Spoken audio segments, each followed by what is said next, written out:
Bismillahirrahmanirrahim. Introduction, please. Assalamu alaikum, sir. Thank you, sir. Salim Ahmed, Special Secretary, Housing. Sir, Gufran Ahmed, MD Wasa Lahore. Assalamu alaikum, sir. CEO Ruda Imran Amin. Assalamu alaikum, Shakil Ahmed, Director Contracts to help my CEO, Imran Amin Sahab. जी अस्सलाम वालेकुम Syed Samsam Haider from RUDA director internal audit Syed Samsam Haider director internal audit RUDA sir Nafees Suhani sir audit officer from audit works Lahore Muhammad Aamir Khan director audit works sir Abir Usman DG audit works sir Abdul Usman additional secretary finance department पहले वासा से हम शुरू हो जाते हैं जी. तो page number sir page 23 para 3.4.2.1 एक मिनट 23 सर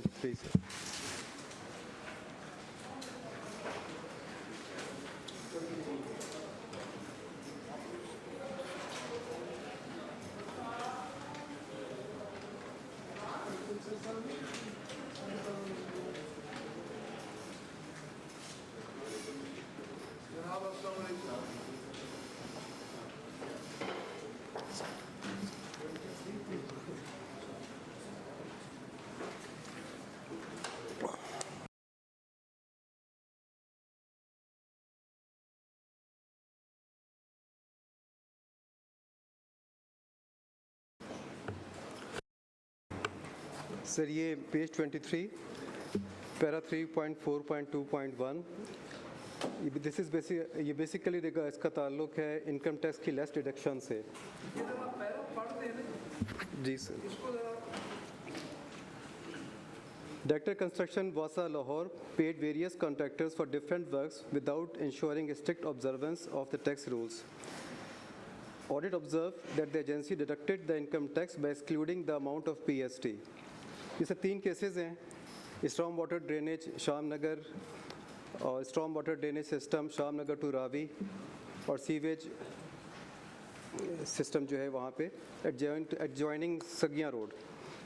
इस केस में ऑडिट की ऑब्जर्वेशन ये थी कि इनकम टैक्स जो है वो विदाउट एडिंग पीएसटी काटा गया है.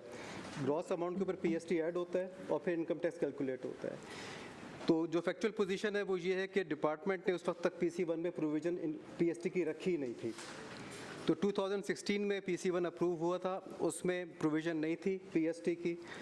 और 2019 में ये रिवाइज़ किया गया, उसमें 1% पीएसटी की प्रोविज़न रखी.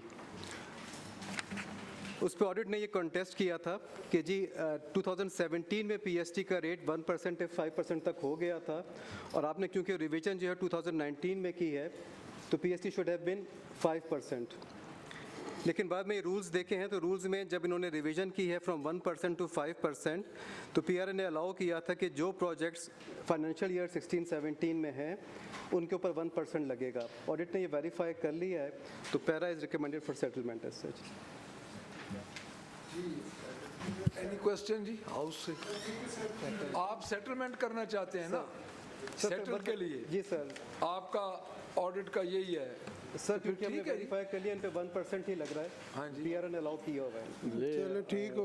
डीजी साहब ये पैरा बना क्यों था? सर ये उस वक्त बना था जब इन्होंने प्रोविजन दी नहीं थी, बाद में 2019 में इन्होंने प्रोविजन रिवाइज की है और वो इन्होंने मतलब 1% पे की थी। ऑडिट का ये था कि क्योंकि 19 में रिवीजन हुई है, 19 में पीएसटी 5% था। इसके इनकम टैक्स की परसेंटेज में कोई फर्क था? सर इनकम टैक्स में पीएसटी ऐड करते हैं फिर कटता है इनकम टैक्स में, gross amount of the work plus PST, उसके ऊपर इनकम टैक्स कटता है। तो पीएसटी क्योंकि कम कट रहा था, इसलिए ऑडिट की ऑब्जर्वेशन थी कि इनकम टैक्स भी कम कट रहा है या पीएसटी को उसको वो कर नहीं रहे हैं। सही। क्योंकि मेरा तो ये इम्प्रेशन है कि क्योंकि जब बिल बनता है तो उसमें जो इनकम टैक्स है वो उसी वक्त डिडक्ट हो जाता है पेमेंट के साथ ही। जिससे डिडक्शन होती है ग्रॉस अमाउंट प्लस पीएसटी पे ना, तो शुरू में क्योंकि पीएसटी की प्रोविजन ही नहीं थी इनकी, तो वो उस पर पीएसटी ऐड ही नहीं कर रहे थे उस वक्त वो। ये बाद में इन्होंने फिर रिवाइज किया अपना PC1। सही।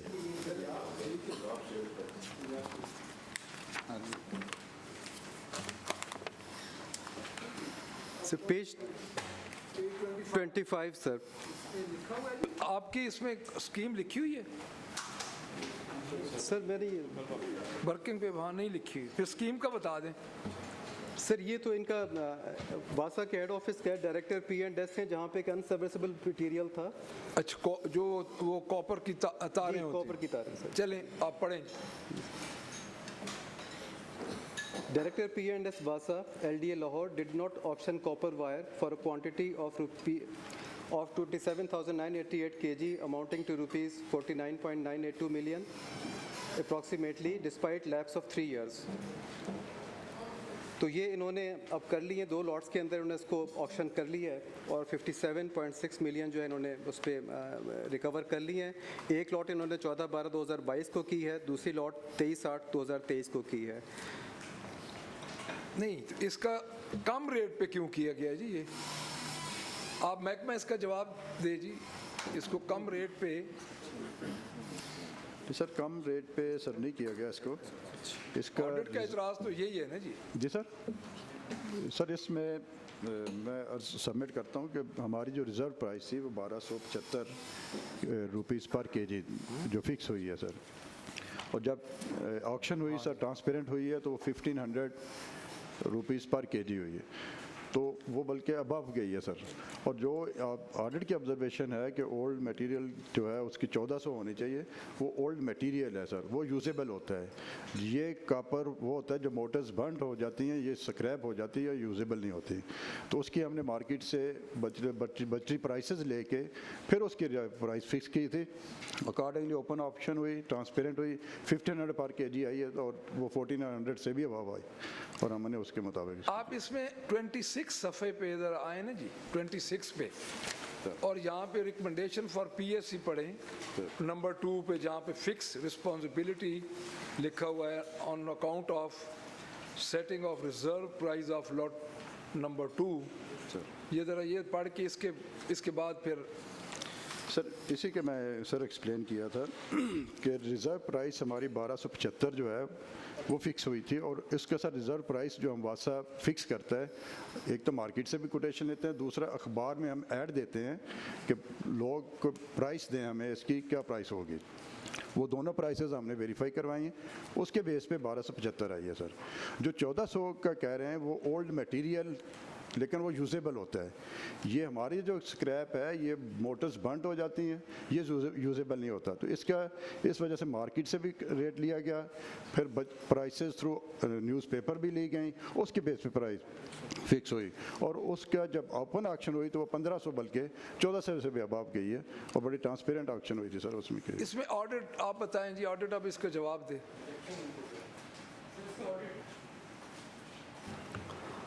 ऑडिट ने सर रिजर्व प्राइस को कंपेयर किया था, जो यूजेबल आइटम यानी जो यूज्ड आइटम है सेकंड बाय एनुअल के अंदर 2023 में, उसके रेट से जो 1400 कंपेयर किया था। लेकिन इनका जो ऑक्शन है वो ओपन बिडिंग के थ्रू हुई है, तो इसलिए ऑडिट इससे एग्री कर लेता है इनसे इस बात से। तो फिर इसमें ऑक्शन तो नहीं लेकिन ऑडिट एग्री कर लेते हैं तो फिर आप सेटलमेंट की तरफ जा रहे हैं। सर देखें, हमने जब ओरिजिनल ऑब्जर्वेशन ली थी, पहली ऑब्जर्वेशन हमारी ये थी कि 3 साल इन्होंने इसको किया ही नहीं ना, ऑक्शन नहीं किया, पहली ऑब्जर्वेशन हमारी ये थी।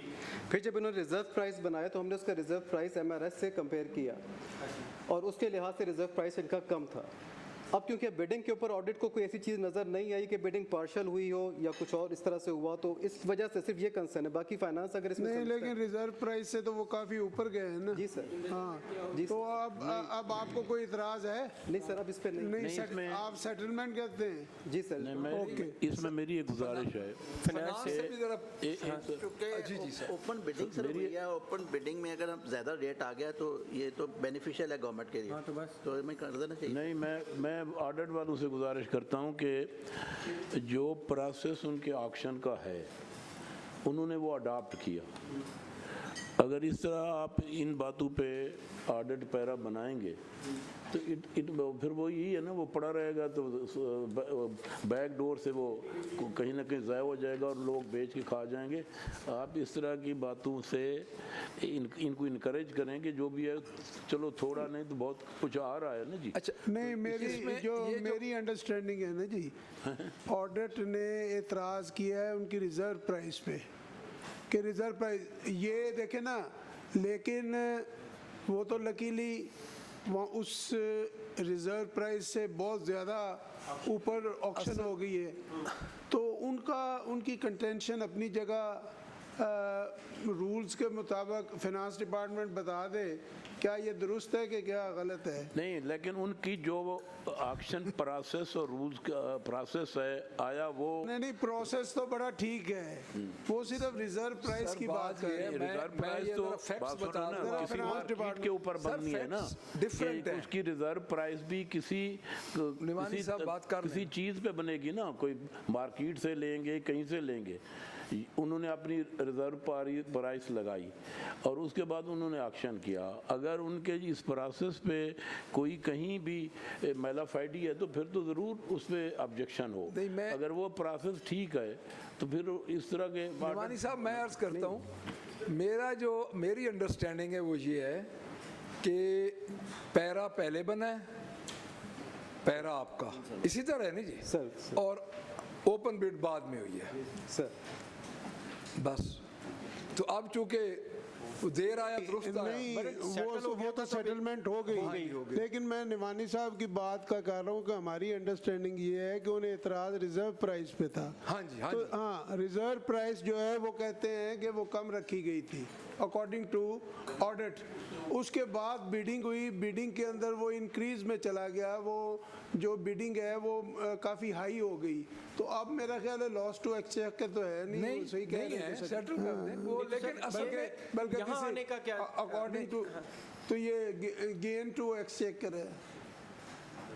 आप बताएं जी आपका माइक कौन है? चेयरमैन साहब, अगर ये आ गया था तो फिर इसको बनाने का लाने का फ़ायदा क्या था अगर ये सेटल हो गया? वो असल में जो इनका प्रोसीजरल इशू है ना कि जिस वक्त इन्होंने वो बिडिंग के लिए जो प्रपोज किया उस वक्त इन्होंने जो उसकी प्राइस रखी उस पे ऑर्डर ने इतराज़ कर दिया। बिडिंग हुई होगी 2 महीने 4 महीने 6 महीने बाद हुई होगी, मेरा ख्याल यही इशू आता है। जी सर, ये सवाल ये कि पैरा बना क्यों था? तो सर पैरा इसलिए बना था।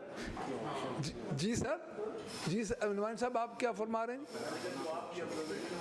हाँ जी, यही है सर, वो यही है कि पैरा पहले बन चुका था और फिर बिडिंग जो है वो बाद में, सारा कुछ ये प्रोसीजर बाद में हुआ है। सर पैरा बनने का फायदा ये होगा कि ऑक्शन हो गई, अदरवाइज। हाँ यस, मैं वही, अब चलें, ठीक है जी, हाँ जी, सेटल कर दें। अब पेज हम जाएंगे जी 81 पे, रूडा को हम लेंगे जी 81 सर, पीएच कल होगा जी।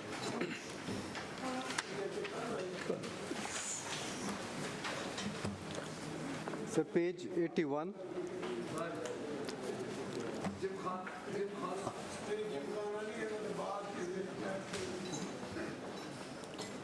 सर ये पेज 81 पैरा जो है ये मोबिलाइजेशन एडवांस की रिकवरी के ऊपर है। जिस वक्त पैरा बना था उस वक्त ये रिकवरी लेट स्टार्ट हुई थी, लेकिन अब ऑडिट ने वेरीफाई किया है कि रिकवरी कंप्लीट हो गई है। रिकवरी कंप्लीट हुई है 31/7/2024 को लेकिन इसमें एक ऑब्जर्वेशन ऑडिट की ये है कि बैंक गारंटी जो थी मोबिलाइजेशन एडवांस के अगेंस्ट वो एक्सपायर हो चुकी थी 2/7/2024 को। तो ये जो 29 डेज़ का पीरियड है ये एफटी ने कंडोन करना है, जिसमें कि बैंक गारंटी एक्सपायर हो चुकी थी और रिकवरी अभी हुई नहीं थी। रिकवरी हो गई है जी सर, रिकवरी हो गई है, रिकवरी हो गई है, लेकिन उस पीरियड में बैंक गारंटी जो थी वो एक्सपायर हो चुकी थी, तो उसकी कंडोनेशन एफडी से रिक्वायर है। बाकी रिकवरी हो चुकी है sir. But again project name नहीं लिखा हुआ इसमें सर। ये डेवलपमेंट ऑफ किसे देंगे? अच्छा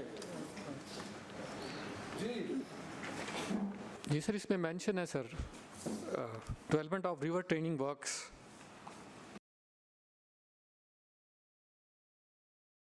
इनके ऑडिट में सर, ऑडिट जो ऑब्जर्वेशन है उसमें सर मेंशन है प्रोजेक्ट का नाम सर, सेकंड पेज पे सर 82 पे रिवर ट्रेनिंग वर्क्स हैं। तो जब मेरा ख्याल रिकवरी होगी तो इसे सेटल कर दें। ठीक है सर। सर रिकवरी हो चुकी है सर। तो जी सही sir, recovered 100% recovered sir, recovery हो चुकी है। सिर्फ इसमें एक छोटा सा इशू ये है कि जो बैंक गारंटी होती है अगेंस्ट मोबिलाइजेशन एडवांस, वो रिकवरी से कोई 29 डेज पहले एक्सपायर हो चुकी थी, इसको रीन्यू नहीं करवाया था। चलें आइंदा से इसकी एहतियात नहीं, तो वो तो प्रोसीजरल है ना, उसमें तो वो तो हो सकता है, उसमें तो कोई ऐसी बात नहीं। क्या उसमें आपका क्या एतराज़ है, आप बताएं। सर उसमें bank guarantee against mobilisation advance होना चाहिए ना। अगर बैंक गारंटी पहले एक्सपायर हो रही है तो उसको रिन्यू करवाना चाहिए। नहीं, वो रिन्यूअल नहीं हुई, वो चलें बहरहाल आइंदा से करवा लेंगे। मैं बताता हूँ चले आप पहले बता दें, आप जवाब दे दें। नहीं आप बोलें, आप बोलें। सर ये बात प्रोसीजर्स की कर रहे हैं, तो उसमें रूडा ने बिल्कुल नोटिस किया कि guarantee is going to be expired the next month, तो हमने 1 मंथ अर्लियर नोटिस दिया कंट्रैक्टर, FWO कंट्रैक्टर था वहाँ पे जी। ठीक है जी, अगर assuming that if we have the guarantee that time, तो in July what we going to recover from the FWO, that was only 1.13 crore, almost 1 crore or 1.25 crore was going to be recovered. Lekin because they have the longest process, they first send their things to the headquarter and this take more than 1 month or 2 months to renew the guarantee. So what we decided at that time, as an administrative point of view, we have recovered the total amount which was supposed to be recovered in next 4 or 5 months time. We have deprived them, even penalized them by recovering the at least at once 13 crore on the spot, and they agreed with it. So there is no procedural lapse at all, and there is the guarantee being recovered, the amount being recovered in exchange, the favor of Exchequer on the higher side as well, and early from the schedules. वो कहते हैं कि schedule से पहले कर लिया तो फिर तो कोई इतराज बनता नहीं। रिकवरी अब मुकम्मल हो गई, सिर्फ ये डायरेक्शन आप कर लें कि आइंदा आप जो है नहीं वो ये कह रहे हैं कि हमने लैप्स होने से पहले रिकवरी कर ली थी, कर लिया, लेकिन एक बैंक गारंटी जो लैप्स होने से पहले वो कहते हैं कि हमने रिकवरी किया था, सुनको सर नोटिस किया हमने FWO को, उसमें डिफरेंस आ रहा है ना जी। सर देखें FWO इज एट फॉल्ट। ठीक है, हम आपका पैरा सेटल करने जा रहे हैं सर। Thank you sir. हाँ जी, बस सेटल कर दे जी, सेटल कर दे। उसकी वजह यह है कि रिकवरी जब हो चुकी है तो उसमें आप क्यों लंबे मामले पड़ते हैं। जब रिकवरी हो गई है, ऑडिट भी मुतमईन है। Thank you sir. ठीक है जी, settle. Thank you sir. Page 84 sir, page 84 para 587, इसमें सर डिपार्टमेंट को कॉन्ट्रैक्टर ने गाड़ियां प्रोवाइड करनी थी, और ये वर्क्स वो ये रिवर ट्रेनिंग वर्क्स, वो गाड़ियाँ 14 महीने लेट प्रोवाइड हुई हैं। जिस तरह कल हमने गाड़ियाँ कॉन्ट्रैक्टर के प्रोवाइड करने की बात की थी, तो 14 महीने लेट प्रोवाइड हुई हैं गाड़ियाँ, प्रोवाइड अब कर दी गई हैं, वेरीफाई उन्होंने करवा दी है, 4 व्हीकल्स हैं। इसमें ऑडिट की कंटेंशन ये है कि जो 14 महीने की कॉस्ट थी वो कॉन्ट्रैक्टर से रिकवर कर ली जाए। 14 महीने की कॉस्ट? जी, कॉस्ट ऑफ व्हीकल जो 14 महीने कॉन्ट्रैक्टर ने नहीं दी हैं गाड़ियाँ, उस 14 महीने की कॉस्ट उस पीरियड की सर। नहीं, 14 महीने आप रेंट की कर रहे हैं या? जी सर, रेंट नहीं, वो कल इस किस्म का तो एक आया नहीं था कल भी? जी सर, कल भी आया। तो उसमें हमने क्या डिसीजन लिया? नहीं सर, उसमें ऐसा है कि 14 महीने डिलीवरी लेट की है, तो वो मेरा ख्याल है ऑडिट से पूछ लें, ऑडिट को क्या इस पे ऑब्जेक्शन है। सर एक मिनट पूछ, सर उन्होंने कल वाली गाड़ियाँ इन टाइम दी, तो उसमें भी आपका इतराज़ है, जो लेट देते हैं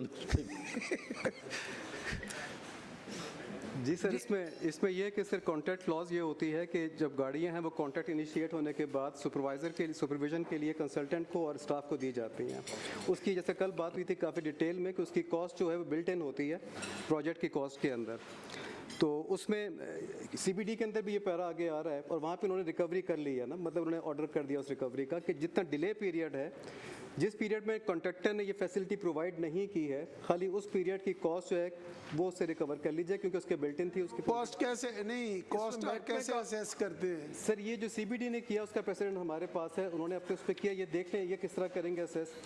CBD ने जो इनका टोयोटा हाइलस रीवो है उसका जो रेंट रखा है। डीजी साहब आप जवाब दें भी, इन्होंने जो 14 महीने जो आपका कॉन्ट्रैक्ट था उन्होंने जो ट्रांसपोर्ट प्रोवाइड करनी थी उसमें जो डिले हुआ उसका क्या वजह? सर इसमें रिस्पेक्टेड टेबल से ये रिक्वेस्ट है, हमारी सबमिशन है, जो हमारा सर पीरियड ऑफ कॉन्ट्रैक्ट है वो उससे ज़्यादा टाइम होता है और कॉन्ट्रैक्टर ने उस पीरियड को इंश्योर करना होता है कि उस पीरियड को कवर करे।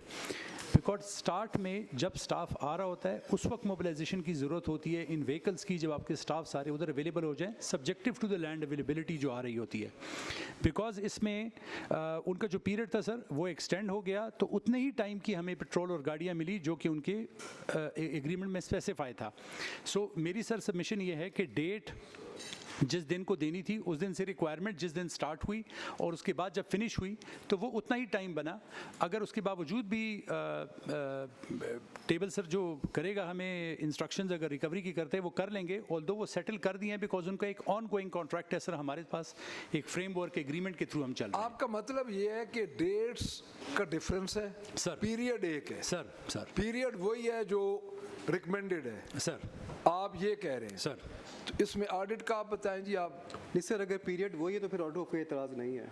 अगर पीरियड वही है आप सब्जेक्ट टू क्लैरिफिकेशन कर दें और सेटल कर दें, अगर ये देख लें आप सर।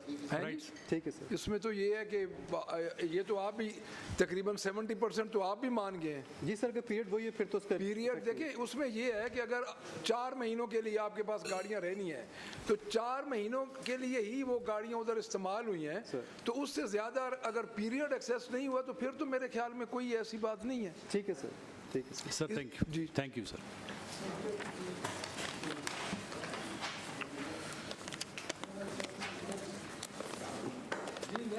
सर नेक्स्ट पेज 86 है।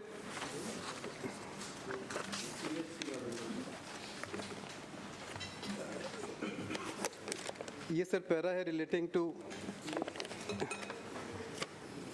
जी नॉन डिडक्शन ऑफ PST। ये PST नहीं काटा गया है लेकिन इसमें इन्होंने लीगल की पेमेंट्स की हैं 82 मिलियन की और उसमें PST 5% नहीं काटा है, लेकिन ये केस सब जुडिस है। निवानी साहब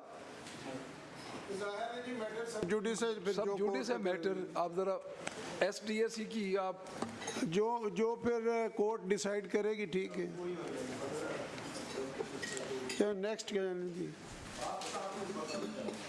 बस सर यही रिस्पेक्टेड टेबल यही तो सर कि हाई कोर्ट में है केस, उस वजह से अभी हम डिडक्ट नहीं कर पाए थे। जैसी जो डिसीजन आएगा सर उसके मुताबिक सर। अच्छा, उसमें एक ये है, योर गुड नेम जी? इमरान अमीन सर। इमरान अमीन साहब, आप उसमें परसू कर रहे हैं ना? जी परसू कर रहे हैं सर। लेकिन ये तो नहीं है कि आपने सर हम तो उसको देख रहे हैं बिकॉज ये एक लॉयर्स ने एक सर्विस टैक्स के अगेंस्ट हाई कोर्ट में, एक हाई अपीलेट कोर्ट में वो गए हुए हैं कि ये टैक्स लॉयर्स के ऊपर नहीं आता। जो सर डिसीजन आएगा कोर्ट का वो सारी अथॉरिटीज़ पे बशमूल हम पे वो सब्जेक्टिव होगा कि वो हम लायबल हैं कि उसको फिर कवर करें। सर लॉयर्स ने लेकर गए थे कि उनकी फ़ीस के ऊपर PST नहीं लगना चाहिए, तो वो केस सर चल रहा है टैक्स के ऊपर सर उनका है सर। तो हम जी तो हमारे पास सर लॉयर जब सारे स्टे ऑर्डर लेके आए कि उसके ऊपर आप टैक्स हमसे नहीं काट सकते, हम उस कोर्ट की डायरेक्शन सर फॉलो कर रहे हैं। जी सर ये तो कोर्ट में है, इसका तो क्या कर सकते हैं। सर पेज 89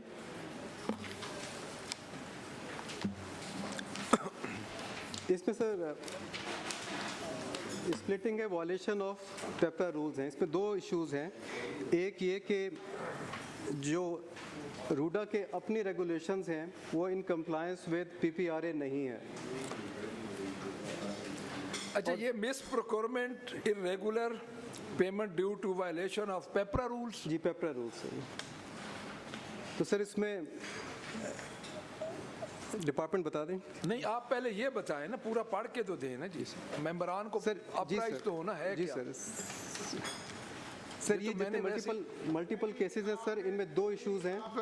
SDAC में आपकी क्या हुई है अंडरस्टैंडिंग? सर ये क्लैरिफिकेशन के लिए भेजा गया है। असल यहाँ पर एक वायलेशन ऑफ पेपर रूल्स है और दूसरा ये है कि अपने रूल्स के मुताबिक भी इन्होंने स्प्लिटिंग की है। क्या की है? स्प्लिटिंग की है। स्प्लिटिंग ऑफ वर्क का मतलब ये हुआ कि जहाँ पे मतलब इन्होंने एडवर्टाइज करना था, वहाँ पे वर्क को छोटे छोटे से में तकसीम करके एडवर्टाइज करने को छोड़ के कोटेशन के ऊपर काम करवा लिया है। अपने रूल से क्या मुराद है? बोर्ड?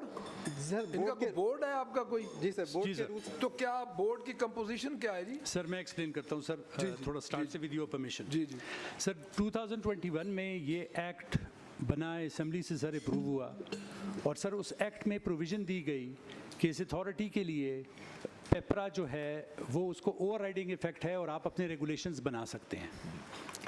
पहली बोर्ड मीटिंग में सर, जिसमें 3 एक्स ऑफिशियो हैं, जिसमें फाइनेंस के सेक्रेटरी साहब हैं, SMBR साहब और सेक्रेटरी हाउसिंग, और 6 सर हमारे 2 टेक्निकल मेंबरान हैं और 4 प्राइवेट मेंबरान हैं। बोर्ड से एक सर क्वेरी रेज की गई बेस्ड ऑन द एक्ट जो कि असेंबली से अप्रूव हुआ था कि क्या अथॉरिटी अपने रेगुलेशंस खुद बना सकती है। वो लॉ एंड पार्लिमानी अफेयर्स के डिपार्टमेंट को सर भिजवाई गई और वहाँ से सर कंफर्मेशन CBD के लिए भी आई और दोबारा रूडा ने भी ली और उसमें सर उन्होंने कंफर्म किया कि आप अपने रेगुलेशन बना सकते हैं, बिकॉज सर हम हमारी बाइंडिंग हमारे ऊपर सर वो एक्ट था जो आपकी गुड असेंबली ने सर हमारे लिए अथॉरिटी के लिए दिया, उसमें हमारे पास ओवरराइडिंग इफेक्ट है। वहाँ पे सर एक पॉइंट ऑडिट का ये था कि नहीं, ये ओवरराइडिंग नहीं ले सकते आप। अब सर अथॉरिटी जिस बेस के ऊपर बनी थी और उसमें जो कानून हमने फॉलो करना था वो हमारा वो एक्ट था जो हमें दिया गया और उसकी कंफर्मेशन भी बाद में ली गई लॉ एंड पार्लिमानी अफेयर्स डिपार्टमेंट से, दोनों CBD और रूडा के लिए। तो यहाँ तो सर एक हमारा पॉइंट ये था कि हम तो उसी कानून के ताबे जो कि असेंबली ने दिया था उसी के ताबे चल रहे हैं सर। तो ये हमारी ओवर राइडिंग इफेक्ट है पेपरा के साथ। हमारी सर जो रेगुलेशन बनी है इस सिलसिले में हमने सर UN की अडॉप्ट की है। जो हमारे पहले प्रोक्योरमेंट के हेड थे वो खुद XMD पेपरा थे सर, शाहिद साहब, जिन्होंने सारा इसको बनाया और इसको सर आज भी 3 साल बाद भी वेरियस अथॉरिटीज़ अडॉप्ट कर रही हैं हमारे उन रेगुलेशंस को, जो कि उसमें काफ़ी जो नई अथॉरिटीज़ बन रही हैं उनके लिए था सर। सर उन रेगुलेशंस में हम ये कर सकते हैं बिकॉज अथॉरिटी नहीं बनी थी सर। जैसे स्प्लिटिंग की बात कर रहे हैं सर, जब 2-3 साल अथॉरिटी मैच्योर हो जाती है, आपके पास ईज़ होता है, आपको इस लाइन का पता होता है कि इस साल में कितने लैपटॉप्स आने हैं, कितने कंप्यूटर्स आने हैं, कितनी चीज़ें आनी हैं। हम सर उस पोजीशन में 2021 में नहीं थे कि हम ये सारा प्लान, प्रोक्योरमेंट प्लान पहला कर सकें। तो जो रिक्वायरमेंट के मुताबिक जो हमारे पास आती गई उस रिक्वायरमेंट के साथ साथ हम प्रोक्योर करते गए जी, उस पे लेके चले सर। तो ये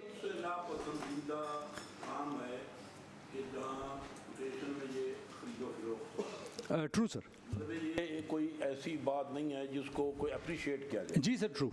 तो जहाँ भी कोटेशन का लफ्ज़ आता है तो एक इम्प्रेशन जाता है कि ये 2 नंबरी हुई है। जी सर, एडवर्टीजमेंट सर उसमें थी, कोटेशन सिर्फ मैं उस लिहाज से कह रहा हूँ कि उसकी वो हमने चेक किया था कि उसका बॉटम प्राइस से मिडिल प्राइस क्या होती है। रिक्वेस्टिंग में ये था सर कि इसमें पहला पार्ट जो हमारी असेंबली का एक्ट है वो फॉलो हुआ। सेकंड सर, पहला साल था वो अथॉरिटी के जब वो अथॉरिटी बनी थी और उस साल में सर हमारे पास ये सारे प्रैक्टिसेस और रेगुलेशन अभी बन रहे थे। जो कानून बनता है ना जी, जी सर, वो नेक नीति से बनता है सर, और उसमें ये प्रोविजन दिया जाती हैं कि कहीं ये काम जो है कहीं रुके ना सर। लेकिन जो सबसे नापसंदीदा कानून होता है या वो बड़ी मजबूरी के तहत इस्तेमाल होता है हमारी इस सोसाइटी में, जहाँ हम सबसे ज़्यादा उसी को इस्तेमाल करते हैं जो बड़ी मजबूरी के लिए बनाया गया होता है कि अगर आपके वो लिए कोई इमरजेंसी है जो कोई इस तरह, तो तब ये करें। लेकिन हम उसको रेगुलर कानून के तौर पे शुरू कर देते हैं और कोटेशनें, ये मैंने अमूमन लोकल बॉडीज़ में देखा है, तमाम जो मैं देखा है कि जो किसी और उस कोटेशंस की आप शराइत पढ़ें और उनकी कंडीशंस पढ़ेंगे तो वो बहुत ही आपको कम पावर देती हैं कि उस हद तक आप जाएं। लेकिन ज़्यादा इसी कोटेशन पे इन्हसार किया जाता है। आगे वो ऑडिट वाले जो इस पे अपनी डिस्कस करेंगे और अपना पॉइंट ऑफ व्यू देंगे। हमारी ऑब्जर्वेशन ये है कि ये जो कोटेशन होती है इस पे अनलिमिटेड फंड लगा दिए जाते हैं। हमने पार्ट करके आपकी कोटेशन लिमिट आपने बढ़ाई थी या क्या किया था? नहीं सर, पहले साल में इस तरह नहीं था सर। जो स्प्लिटिंग की बात थी जिसमें ये सिर्फ पहले साल में अथॉरिटी के बता रहा हूँ, जब सब्सिक्वेंट ईयर्स आए सर वो प्रैक्टिस नहीं की गई। फॉर एग्जांपल सर कोविड बीच आ गया था सर, ऐसा उसमें कोई नहीं है, बाकी सब एडवर्टाइजमेंट के थ्रू हुआ। जब बीच में कोविड आया तो उस वक्त हमें स्टाफ जिस वर्क फ्रॉम होम करना था, हमारे पास लैपटॉप्स नहीं थे, उस वक्त अर्जेंसी में लिए गए। इसके अलावा सर बाकी सारी एडवर्टाइजमेंट्स और उसके थ्रू की गई और सब्सिक्वेंट ईयर्स में उसी को फॉलो किया गया। कोटेशन को सर हम भी ना प्रैक्टिस करते हैं ना उसको एज ए गुड फेथ लेते हैं सर। सिर्फ उस पहले साल में जब अर्जेंसी लगी थी, एक तो हमारे रेगुलेशन सर, बीच में ज़्यादा पॉइंट ऑफ कंटेंशन वो है, हम फॉलो कर रहे हैं एक्ट। जब ये जो आप फरमा रहे हैं सर, उसके बाद कितनी दफ़ा quotation sir with the permission of the chair, जो एतराज़ात के दो पार्ट हैं। एक तो आपका पार्ट ये है कि पेपरा रूल्स के साथ ये मैच नहीं करता, वो अब कानून साजी उस पर हुई है, उनका पॉइंट वैलिड है कि पंजाब असेंबली ने इसको बनाया, आपके लॉ डिपार्टमेंट से भी ये वेट हुआ, फाइनेंस डिपार्टमेंट से भी वेट हुआ, तमाम इंस्टीट्यूशन जितने भी डिपार्टमेंट्स हैं उन्होंने किया, फिर कैबिनेट में गया, कैबिनेट्स में कमेटी में गया, कमेटी के बाद जो है ये हाउस ने इसे बनाया, तो उन्हें ये इख्तियार दिया जिसके तहत वो ये इख्तियार इस्तेमाल कर रहे हैं। दूसरा जो आपका एतराज़ है कि उन्होंने ये कोटेशन वर्क में किया है, तो वो एक्यूमुलेटेड कॉस्ट कितनी बनती है? इस पहले की जो सारे मिला के केसेस हैं इनमें 331 मिलियन बनती है। कितनी? 331 मिलियन। 331 million, 35 crore something. नहीं तो ये इनके पहले साल के अंदर हुआ है ऐसा? जी सर, ये जब रूडा बना है 2 साल में सर, 2 साल है सर, 21-22 में, 2 सालों में इतना पैसा जी सर इन्होंने तो मतलब ये बात है कि कानून है, लेकिन जो ओवरऑल एक आपका एक्सरसाइज होती है नहीं, लेकिन देखे ना उसमें गुजारिश ये है 2 सालों के अंदर ये पैसा यूटिलाइज हुआ है, तो उसमें ये क्लॉज इसीलिए रखी जाती है कि जहाँ एमरजेंसी तौर पे इन्हें ज़रूरत हो वहाँ पे ये इस्तेमाल कर सकते हैं। तो मेरा ख्याल है ये अभी इनिशिएट कर रहा है, रूडा अभी चल रहा है, तो मेरा ख्याल है इसको ज़रा देख लें, ऑडिट अगर दरगुजर किया जा सकता हो तो। सर इसमें 2 चीज़ें हैं, एक जो पहली जो एक्ट की बात है, जब भी कोई एक्ट अप्रूव होता है उसको अलाउ किया जाता है कि अपने रूल्स बनाएं। सर वो रूल्स बनाने में जो अगर जो साइमल्टेनियस दूसरे एक्ट्स हैं उनको भी कंसिडर किया जाता है ना। अब पेपरा एक्ट के तहत लिखा हुआ है कि द बोर्ड यानी PEPRA board may for reasons to be recorded in writing submit to the government to exempt any public procurement from application of any rule and regulation made under this act। उसके अलावा federal ने भी पेपरा ने clarify किया कि जो भी authorities अपना रूल्स बनाएंगी वो पेपरा फ्रेमवर्क से बाहर नहीं जाएंगी उसके अंदर। तो ऑडिट का यहाँ पे कंटेंशन ये है कि पेपरा भी एक एक्ट है और एलडीए ये काम कर रहा है, एनएचए ये काम कर रहा है, जितनी भी बड़ी ऑर्गेनाइजेशन है वो ये काम कर रही हैं और वो पेपरा एक्ट के अंदर ही अपने सारी प्रोक्योरमेंट्स करती हैं। तो यहाँ पर डिपार्टमेंट को अच्छा पेपरा के रूल्स आप बता रहे हैं, जी हाँ मैं वही कह रहा हूँ, लेकिन इधर तो असेंबली ने इस एक्ट को पास किया है। सर पेपरा एक्ट भी असेंबली के पास है ना सर, तो एक कॉन्फ्लिक्ट आ रहा है उसमें, ओवर राइडिंग कौन सा फाइनेंस जब एक्ट बनता है तो उसके बाद बाकमा उसी एक्ट के तहत फाइनेंस डिपार्टमेंट जरा बता, डिपार्टमेंट चलता है। इसमें बात यह है कि जो पेपरा एक्ट है वो मदर एक्ट है और पेपरा से एडवाइस ले लेनी चाहिए। अगर पेपरा की एडवाइस यही है कि इनका रूडा का act in line with that PEPRA है तो ठीक है, अगर नहीं तो ये एडवाइस मेरे ख्याल में लेनी चाहिए। इससे बहुत रिस्पेक्टफुली डिसएग्री करूंगा। असेंबली ने सर एक एक्ट, एक स्पेशल प्रोविज़न, एक अथॉरिटी की बनाई और हमारी लॉ गवर्निंग बॉडी जो है सर वो असेंबली है और असेंबली उस अथॉरिटी के स्पेसिफिक फंक्शंस को देखते हुए उन्होंने ये प्रोविज़न दी। आप सर फेडरल में देखें, एनएचए अपनी पीपीपी अथॉरिटी है सर उनके पास, और अपना ही सर वो प्रोक्योरमेंट करते हैं। सेम हमारे पास भी सर पीपीपी के लिए और पेपरा के लिए ये प्रोविजंस दी गई, और ये नहीं कहा गया सर कि उसको आप वो करें, बल्कि उससे बेहतर एक्ट बनाना चाहिए। ये असेंबली ने डिसाइड किया, जो कि लॉ मेकिंग बॉडी है सर।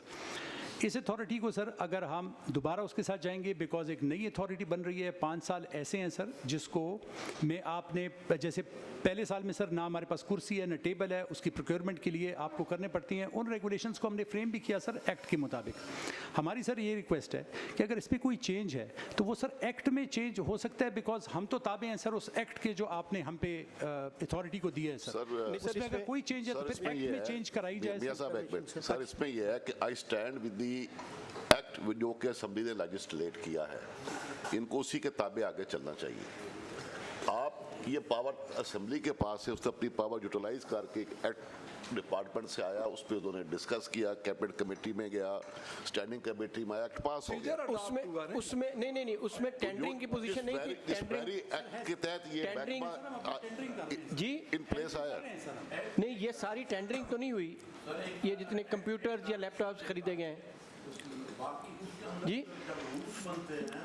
महकमा उस रूल्स के तहत अपना महकमा चलाता है। उन्होंने एक्ट बना दिया कि आप ये प्रोविजन आपके पास है, उसमें प्रोविजन की बात नहीं है कि प्रोविजन नहीं है, लेकिन उन्होंने उस प्रोविजन को उनके कहने के मुताबिक, क्योंकि इमरजेंसी थी, हमारे पास कोई उस वक्त बोर्ड नहीं था, तो हमने अपने दफ्तर को चलाना था, अपना काम चलाना था।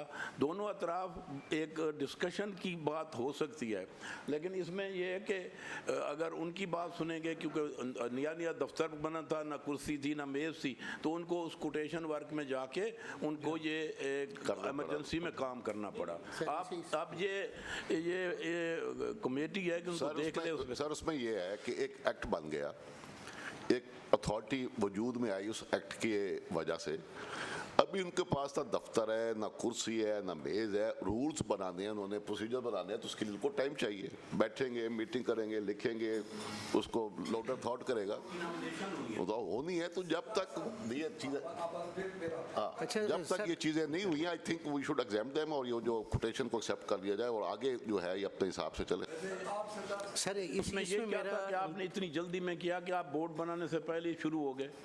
बोर्ड ने सर उसको बोर्ड ने सर वो रेगुलेशन अप्रूव की है। अच्छा, मेरा ऑडिट वालों से क्वेश्चन है, आप एक तरफ एफटी पे भी और ऑडिट वालों से मेरा क्वेश्चन ये है कि फिनांस ने कहा है कि पेपरा रूल्स इज पेरेंट्स रूल, यानी कि असेंबली जो लेजिस्लेट हमने किया उस वक्त की असेंबली ने जो पावर्स रूडा को दी गई कि रूल्स उसमें अमेंडमेंट करें, आपको क्या एतराज़ है? मैं ऑडिट वालों से पूछूंगा और एफडी वालों दोनों से सर इसमें क्या कंट्राडिक्टरी है? असेंबली में सर कोई ऐसी चीज़ तो नहीं पास हो सकती जो कंट्राडिक्टरी हो, सारे एग्जामिनेशन करके करते हैं। असेंबली में कोई असेंबली में आइन के बगैर कोई चीज़ पास नहीं हो सकती। नहीं निकल साहब, एक सेकंड, मैं एक चीज़ आपको बता दूं, जो असेंबली में चीज़ पास होती है ना जी, वो कंट्राडिक्टरी रहती नहीं है, क्योंकि सुप्रीम अथॉरिटी है पंजाब की, और पंजाब में जो भी फैसला असेंबली करे उस ऑगस्ट हाउस से पास हो तो वो तो मानना पड़ेगा। अब आपका जो मामला है दोनों का, आप ये कह रहे हैं कि इन्होंने जो पेपरा रूल्स की बेसिक्स हैं उनकी वायलेशन की है।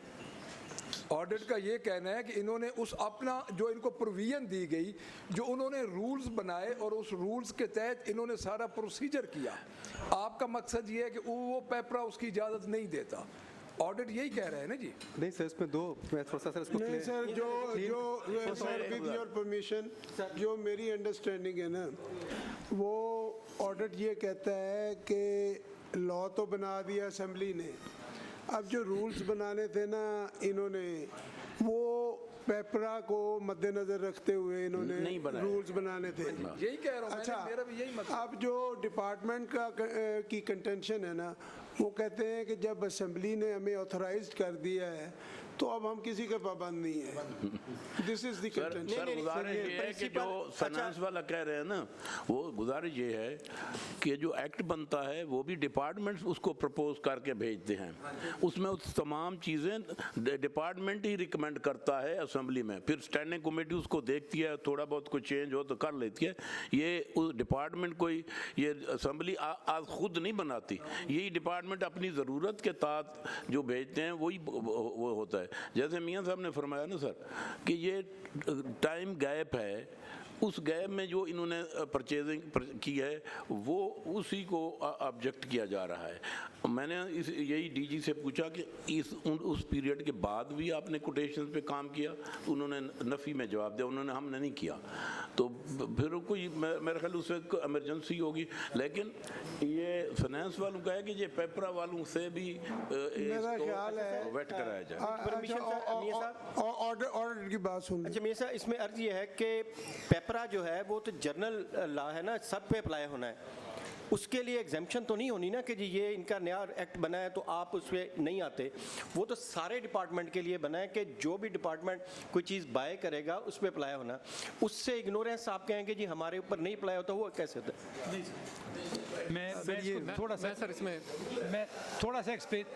सा एक्सप्लेन करता हूं सर। मैं सर इसमें ये है कि हम ये नहीं कह रहे सर कि हम पे प्रोक्योरमेंट रेगुलेशंस अप्लाई नहीं होंगे, वो हम प्रोक्योरमेंट रेगुलेशंस हम पे अप्लाई नहीं होंगे, इससे कोई इनकार नहीं है, मगर हमारे पास सर ओवर राइडिंग इफेक्ट है पेपरा के ऊपर। वो हक अथॉरिटी ने नहीं लिया सर, वो असेंबली ने दिया है हमें।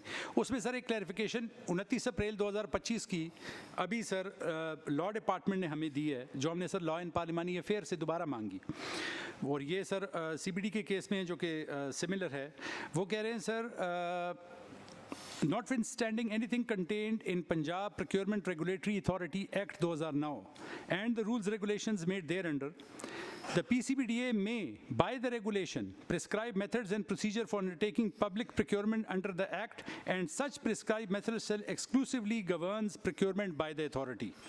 Further, in terms of Section 49 of the Act, in the event of any conflict or inconsistency between the provisions of the Act and the provisions of the other law, the provisions of the Act shall prevail to the extent of such inconsistency or conflict.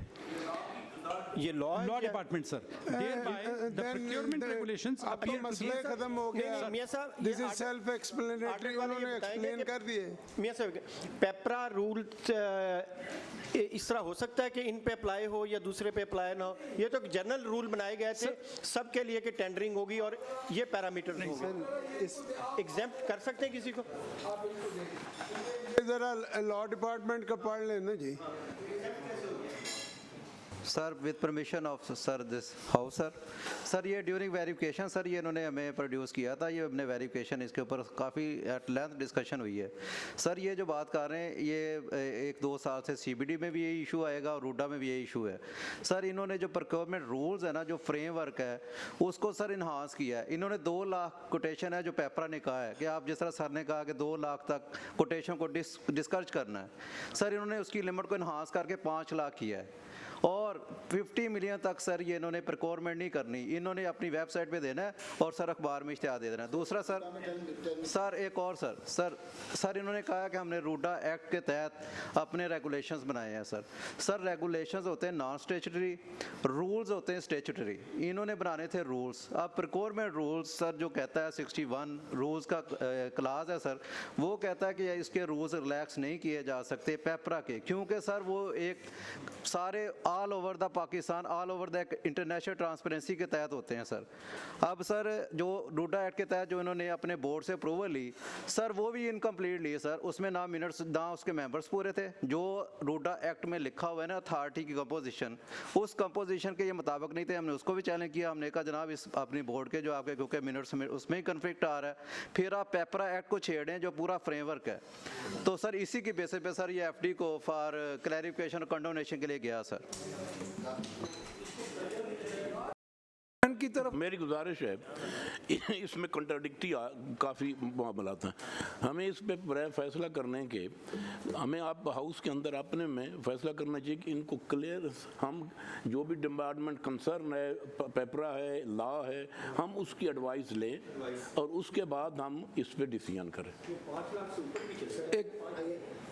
मैं बिल्कुल ठीक agree करता हूं जी, इस पे हमें law department से हमें एडवाइस लेनी चाहिए और पेपरा का भी पॉइंट ऑफ व्यू लेना चाहिए। पेपरा का भी पॉइंट ऑफ व्यू लेना चाहिए, लॉ डिपार्टमेंट का। अगर देखें आपकी इसके मुताबिक लॉ डिपार्टमेंट प्रिवेल कर रहा है, लॉ जो एक आ गया है आपकी तरफ से, तो इसके लिए अब हम हैफेजटली अगर ना करें और इसको हम आपके लॉ डिपार्टमेंट और पेपरा और आप बैठ जाएं और इसको आप क्लियर कर दें, तो हमारी तरफ से आप फिर उस क्लेरिफिकेशन के बाद आप सेटल समझें। सर इसमें एक रिक्वेस्ट है ना कि इन्होंने अपनी कोटेशन को इनहास कर दिया। देखिए सर, ये एक रिक्वेस्ट कर दिया, तमाम चीजें इन्होंने अपनी मर्जी से कर चेयर की ऑब्जर्वेशन दुरुस्त है जनाब नेवानी साहब, चेयर की ऑब्जर्वेशन दुरुस्त है, मामला टेक्निकल है, दो डिपार्टमेंट्स जो हैं वो आपस में इंटरप्रिटेशन का मामला है, तो इसकी जो असल अदारा है वो तो लॉ डिपार्टमेंट है ना हमारे पास, फिनांस वाले भी बैठ जाएं, लॉ डिपार्टमेंट भी बैठ जाएं, वो पेपरा का नुमाइंदा भी बुला लें, वहाँ बैठ के इसे वंस फॉर ऑल सेटल कर लें।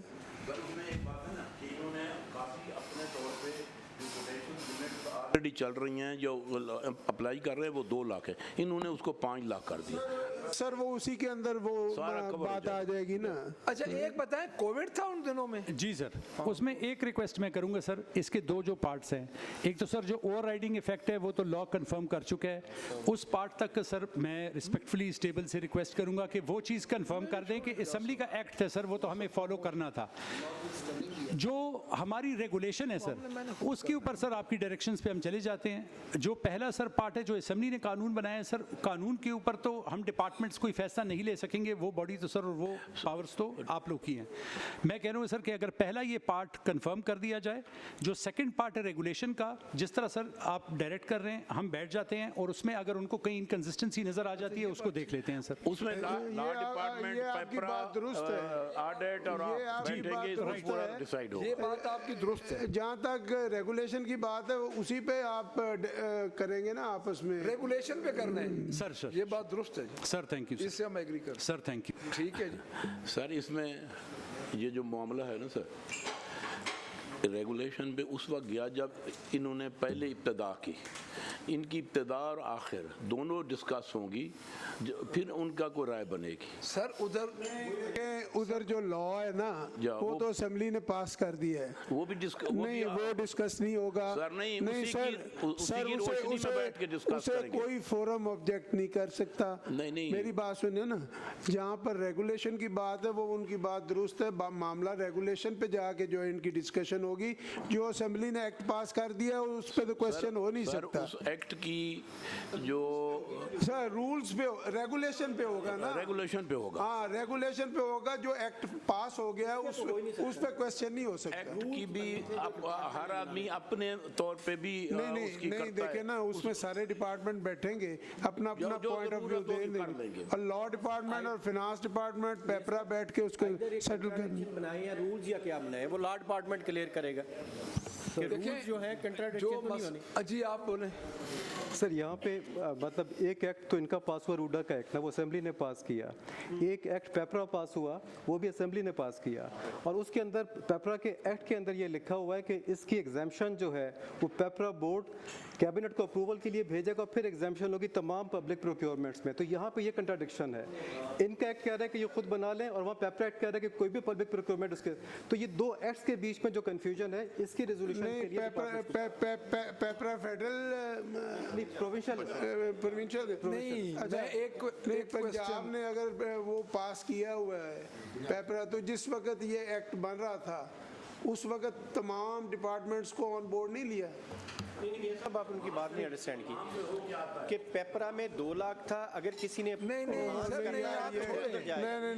मियां साहब आप ये बात नहीं समझ रहे। आप बात नहीं समझ मैं सिर्फ एक मैं आपको अर्ज कर दूं अगर आपकी इजाज़त सर। देखिए जब ये रूल असेंबली ने ये एक्ट पास किया उस वक्त पेपरा के रूल्स भी असेंबली के सामने थे। वो तमाम तर ये कोई असेंबली का जिस तरह निमानी साहब ने बात की है, सीनियर हैं, पुराने हैं, कि ये जो असेंबली में जो भी बिल आता है, जो अमेंडमेंट्स आती हैं, ये बड़ी एक आप वेट होके आती हैं, मुख्तलिफ महकमों से आती हैं। सर अब ऑडिट जो है ना वो अपनी ज्यूरिस्डिक्शन से बाहर जा रहा है। हाँ जी, वो ऑब्जेक्ट कर रहा है लेजिस्लेशन। नहीं वो हम नहीं कर सकते। पंजाब असेंबली नहीं वो हम नहीं कर सकते। पंजाब असेंबली की लेजिस्लेशन को इन क्वेश्चन ला रहा है। पंजाब असेंबली की लेजिस्लेशन बहुत सारे जो है वो अपना वहाँ से गुजर कर होती है। पहले वो डिपार्टमेंट उसे देखते हैं, फिर डिपार्टमेंट उस पर समरी बना के कैबिनेट को भेजते हैं, कैबिनेट उसे सबसे होके आती है। वही मैं कह रहा हूँ ना, डिपार्टमेंट से होके, तमाम डिपार्टमेंट से होके आती है, फिर कैबिनेट में जाती है। कैबिनेट के बाद जो आपकी वहाँ पे कमेटी है उसके अंदर आती है, फिर हाउस के अंदर। सर इसके लिए ना हमें एक गुजारिश है कि आया पेपरा वालों का उस पेपरा वाले लेजिस्लेशन पहले हो चुकी थी। सर आप जरा आ जाए 5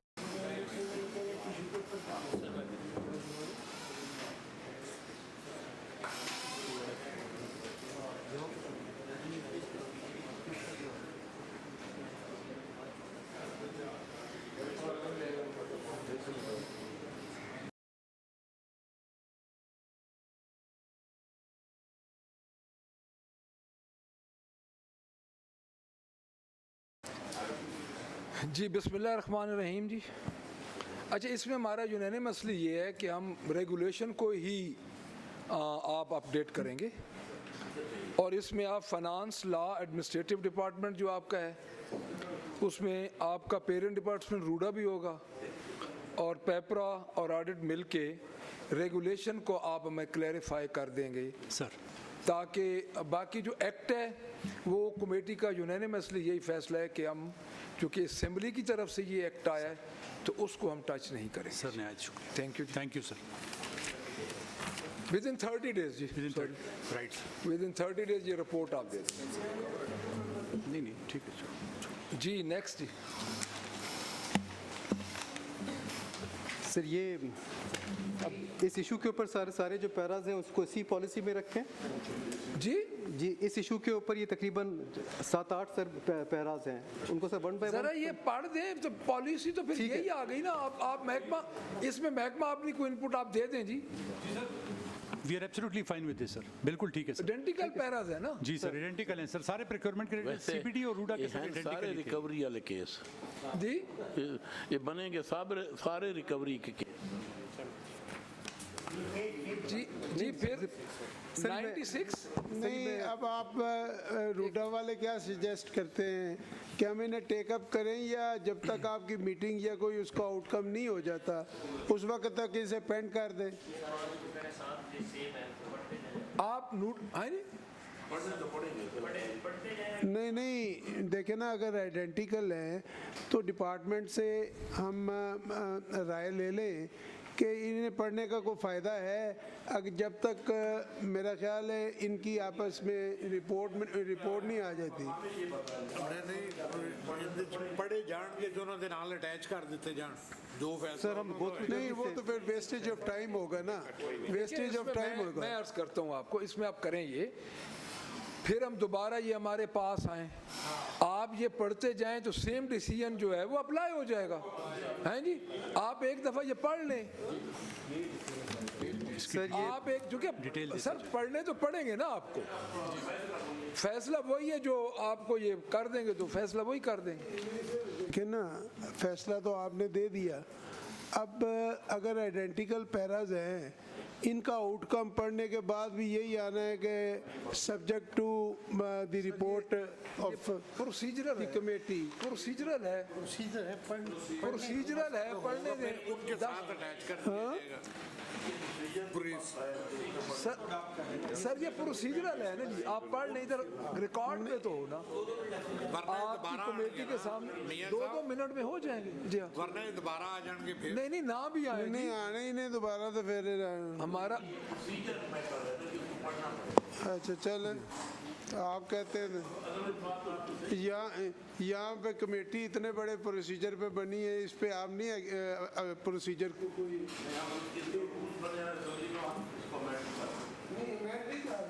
हम तो इसे पेंड कर रहे सर। मैं इसको क्विकली गो थ्रू कर लेता हूँ सर जी। सर मैं इसको क्विकली गो थ्रू कर लेता हूँ गो थ्रू कर जी सर। Sir page 89 para 591। अच्छा सर, यहाँ पे मैं एक चीज़ क्लैरिफाई कर दूं कि ये जितने पैराज आ रहे हैं ये पेपरा की वायलेशन पे नहीं है, ये इनके अपने जो रूल्स ऑलरेडी बने हुए हैं ना ये उनकी वायलेशन पे हैं, यानी उन रूल्स को वायलेट किया। जी हाँ सर, वो एक मदर इशू था पेपरा वाला। अब जो हमारे ये स्प्लिटिंग वाले पैराज हैं ये इस चीज़ के ऊपर है कि जो इनका अपना कानून था 500,000 नहीं कौन सा पेज है सर? 89 पेज 89। सर ये बस इसी को आगे सर उसमें रिक्वेस्ट ये थी कि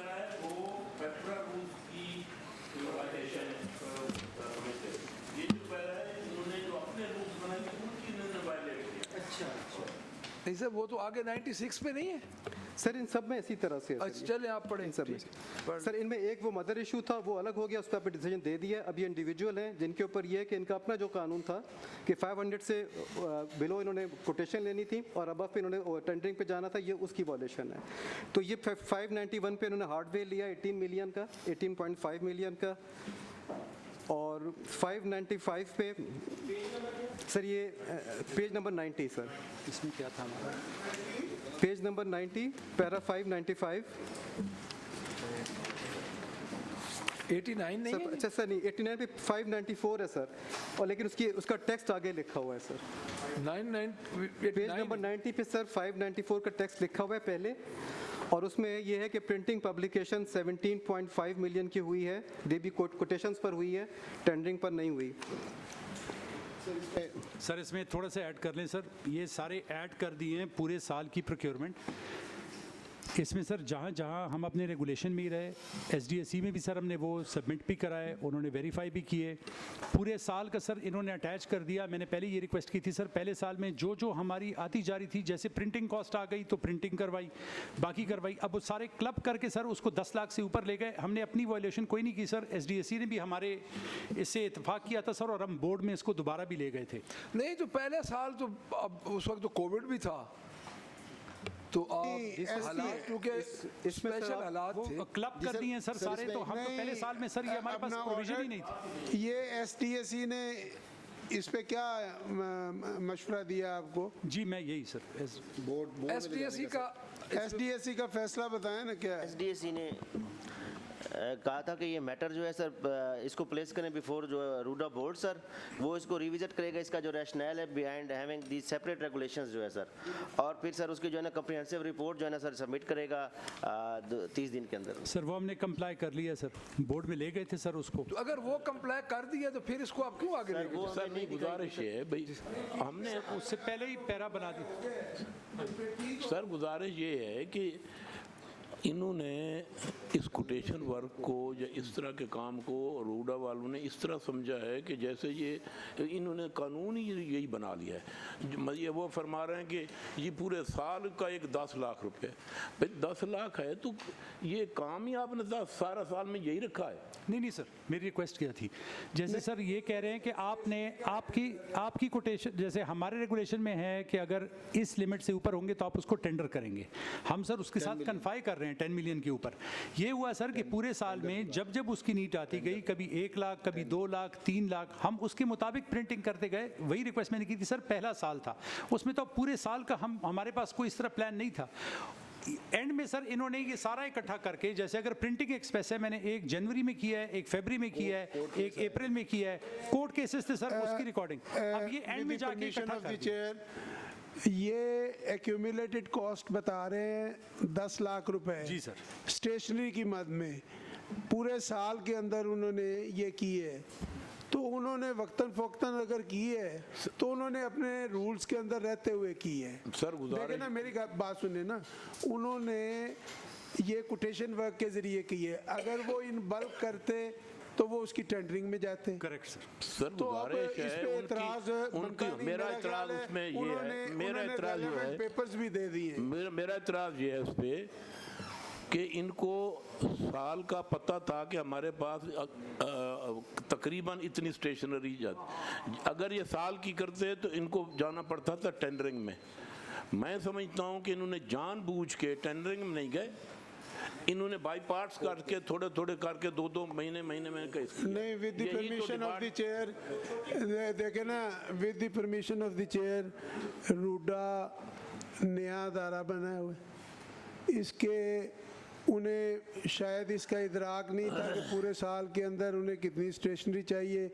10 लाख एक छोटी सी मद है, इसको देखें ना आप, पूरे साल के अंदर अगर किसी वक्त उन्हें लाख की कोई चीज़ चाहिए, किसी वक्त 50,000 की चाहिए, तो उन्होंने अगर वो प्रोक्योर कर ली हो सकता है। मेरा इसमें सख्त एतराज़ है कि कोई नहीं, मेरा ख्याल है जो इसके अंदर कोई मेलाफाइड इंटेंशन नहीं है। मैं समझता हूँ मेलाफाइड नहीं, मैं अपनी राय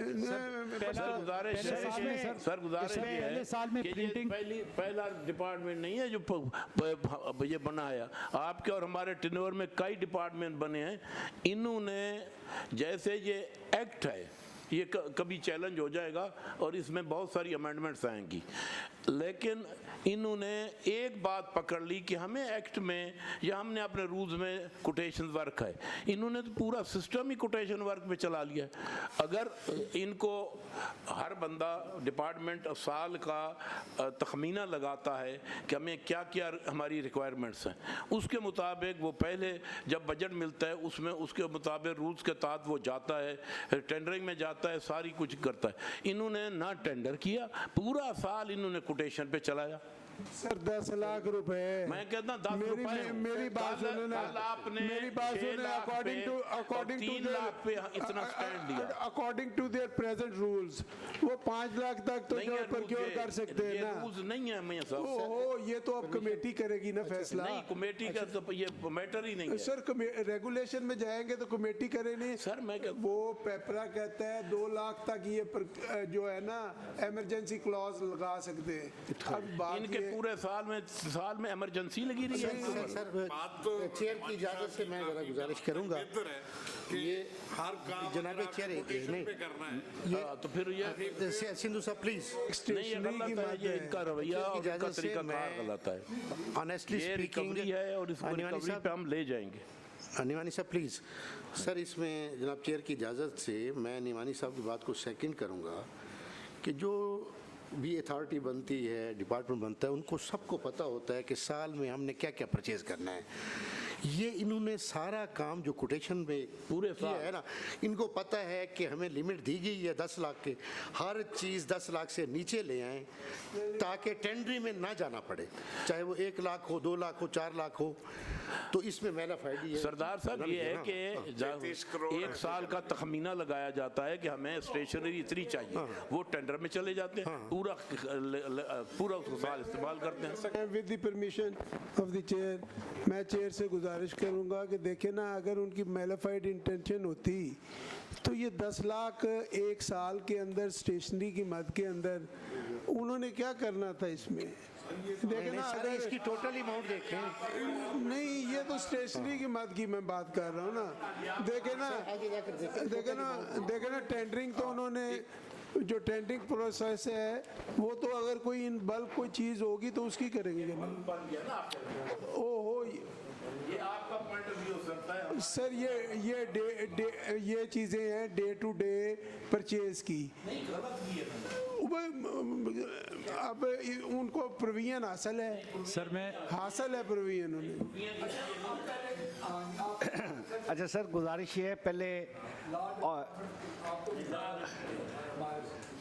सर पहले ऑडिट वालों से मेरी रिक्वेस्ट है चेयर के और कि वो तो ज़रा इसको क्लैरिफाई करें कि इन्होंने क्लब के सर एक मिनट मौसी मैं दे दूँ ना कि उन्होंने इसको जो सारे को एज़ पर जिस तरह डिपार्टमेंट ने कहा है इन्होंने क्लब किया है वो किस हालात में किया है और क्या है और ये फिर उसके बाद ये पैरा कैसे बन के आ गया ये तो ऑडिट वाले ज़रा थोड़ा सा क्लैरिफाई करें ना वैसे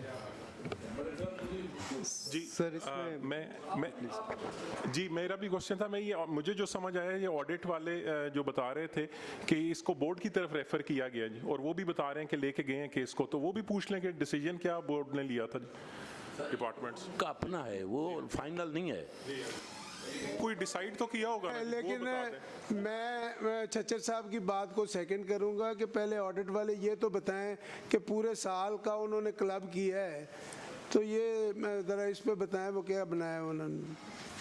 सर ये प्रोक्योरमेंट के लिए जनरल इंस्ट्रक्शंस होते हैं कि अपने पूरे साल का एस्टिमेट करके, और ये हमारा मैं जब अपने ऑफिस होता हूँ अपने ऑफिस में भी मैं स्टेशनरी परचेज पूरे साल की एस्टिमेट करता हूँ, उसके लिहाज से मैं पेपरा की साइट पे देता हूँ और वहाँ बिडिंग होती है फिर आता है।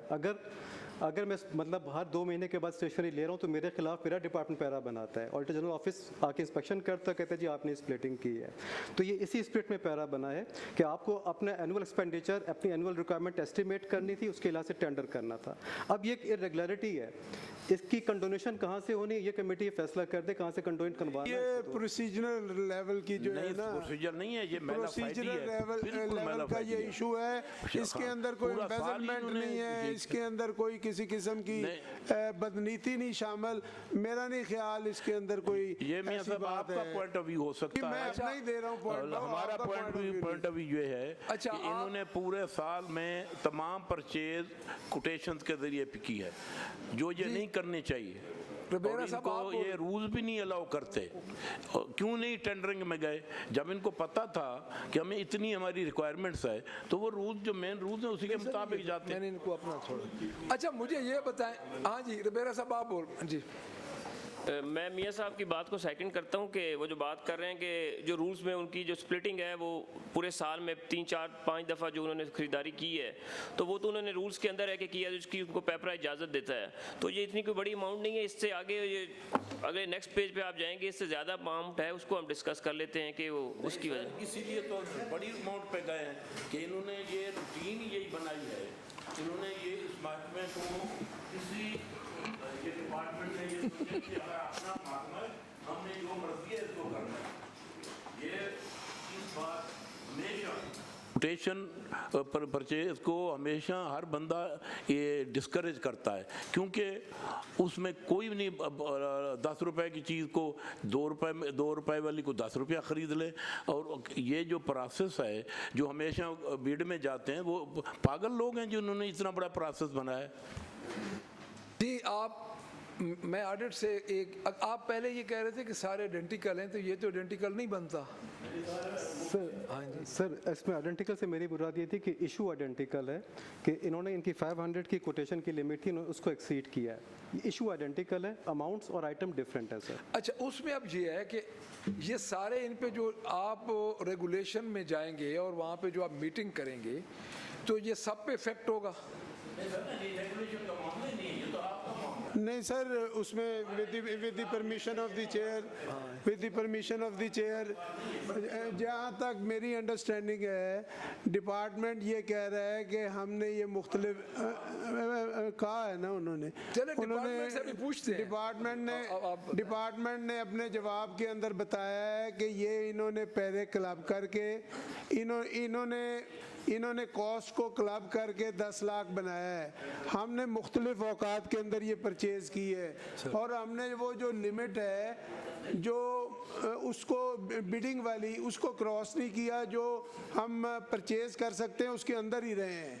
ये क्लब करने के बाद ये फिर उस रेंज से बाहर चली गई है जो बिडिंग वाली रेंज। अच्छा मैं अर्ज़ करूँ जी निवानी साहब को आपकी नीयत पे शक है। हाँ जी वो जो वो बात कर रहे हैं ना जी कि आपने अच्छा नहीं सर मेरी अर्ज सुन लें सर, मेरी अर्ज तो सुन लें। अब आपने ये क्लियर करना है सर मैं अगर याद तो नवानी साहब को शक नहीं है सर, दो पहलू है ना, एक बात हो सकता है जिस समय यावर साहब कह रहे हैं वो ठीक हो सकता, और वजन नवानी साहब की भी बात में अकेले नवानी साहब को शक नहीं है, जितने बैठे हुए हैं ना जी सर वो इस हमारी कमेटी में सबकी आवाज उनका उनके वो साथ दूसरी है। सोच है। मेरा क्वेश्चन दूसरी अगर आप सोच है मुकम्मल होने इसमें। देना मुझे जहाँ पे हैंकी फेंकी ना वहाँ पे सर मैं उनको मेरी अर्ज सुन लें, अब उनका हम वर्जन सुन लें, उनका सुन लें कि वो उनका, क्योंकि हमने उनको बता दिया कि चलो सारे मेंबरान इंक्लूडिंग मैं भी उसी में हूँ कि हमें ये है कि ये जो 10 लाख रुपए की आपने ख़रीदारी की है, ये आपने उसमें आपकी अटेंशन थी कि हम बिड में ना जाएं। इसी तरह ही है ना सरदार साहब, इसी तरह ही है ना जनाब? जी हाँ। अब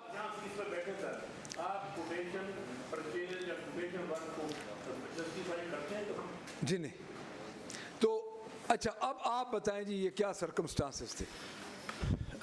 सर जिस तरह मैंने पहले बताया था, जब अथॉरिटी स्टार्ट हुई सर, एक प्रोक्योरमेंट प्लान, एक मैन पावर प्लान, वो तो एक नॉर्मल स्टैंडर्ड है कि वो बनाना होता है और वो बना रहे होते हैं।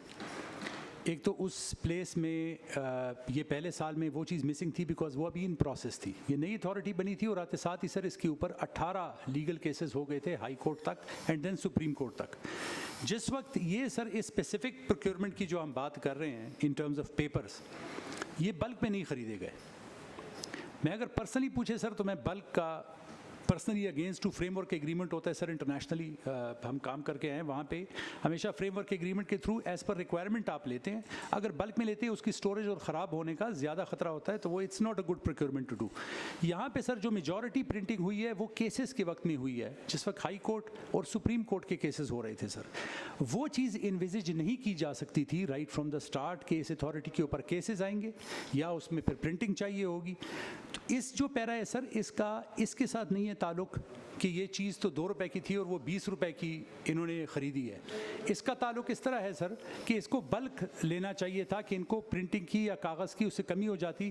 प्राइसेस सर उसी तरह ही हैं, वो आइडेंटिफाई की थी, उन्होंने देखा था, बट ये इन्विजिज जिस वक्त के लीगल केसेस के लिए सर ये बहुत ज़्यादा प्रिंटिंग की गई, ये इन्विजिज नहीं हो सकता था सर स्टार्ट में। हमने सर जो रिक्वेस्ट की थी रिस्पेक्टेड टेबल से कि जो पहले साल में ऑडिट भी जब आए थे सर, उन्होंने बड़ा थॉरो ऑडिट किया था, और ये सर ऑडिट जो था ये अथॉरिटी ने खुद लेटर लिखा था कि ऑडिट आए और हमारी अथॉरिटी का ऑडिट शुरू करे, ये हमने खुद मंगवाई थी सर पहले साल से। हालांकि कि नो अदर अथॉरिटी इस तरह के ऑडिट शुरू करते हैं, वो इनविटेशन भी हमने स्पेशल भिजवाई थी ऑडिट डिपार्टमेंट को कि उसको स्टार्ट किया जाए। सालाना जो ऑडिट होता है वो नहीं हो सकता? वो हो सकता है सर, हमने ये स्टार्ट किया था पहले। नहीं सर, पहले साल में बिकॉज अभी अथॉरिटी नहीं बनी होती, हमने पहले साल से अपने प्रैक्टिसेस को ठीक कराने के लिए ऑडिट को ही बुलवाया कि वो ऑडिट किया जाए तो उनकी एडवाइजरी में कम से कम अथॉरिटी की जो सिमत है वो सीधी हो जाएगी। तो सर ये इन्विजिज नहीं था ये प्रिंटिंग सर, हम पूरी वो करेंगे सर। इसके बाद इंशाल्लाह ऐसे केसेस आपको फॉलोइंग सब्सिक्वेंट ईयर्स में नहीं मिलेंगे सर, ना हमने इस तरह की है। सर ने जो बात की है कोटेशन की सर, वो इज समथिंग जो हम खुद डिसकंटिन्यू करते हैं ना, सब्सिक्वेंट ईयर्स में इस तरह की कोई है सर। सुन ली, with the permission of the chair, मैं डिपार्टमेंट से गुजारिश करूंगा कि आपने अपना एनुअल बजट बनाया? नहीं, जिस वक्त ये आपने प्रोक्योरमेंट की है उससे पहले आपका बजट, पहला बजट बना था? जी बना हुआ था सर, मैं ज़रा इसको वेरीफाई करूंगा। उसके अंदर आपने स्टेशनरी की मद रखी थी? जी रखी हुई थी सर। उससे एक्सीड कर गई फिर ये? नहीं, उससे एक्सीड नहीं की सर, उसी बजट के अंदर था। स्टेशनरी की जो मद आपने रखी थी उसको एक्सीड नहीं किया सर। तो एक्सीड नहीं, कितने पैसे रखे थे स्टेशनरी की? सर वो मुझे वेरीफाई करना पड़ेगा, कंफर्म करना पड़ेगा। चले आप ये देख लें, इसको कोई आपको ये देते हैं, कल वेरीफाई करके ले आए। Right sir. हाँ जी, ये इसी में फंसेंगे। हाँ जी, इसी में फंसेंगे। तो हमने सवाल किया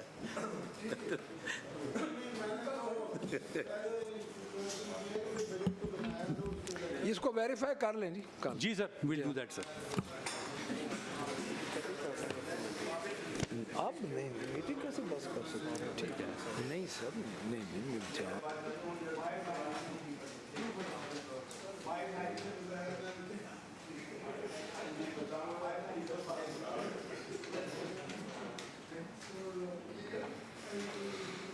ये वो लैपटॉप वाला है नेक्स्ट वाला, ये हमने अर्जेंसी पे किया था, कोविड की अर्जेंसी।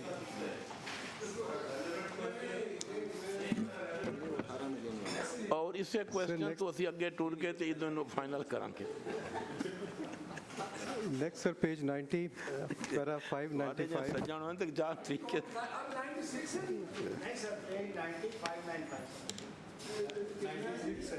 96 है यार।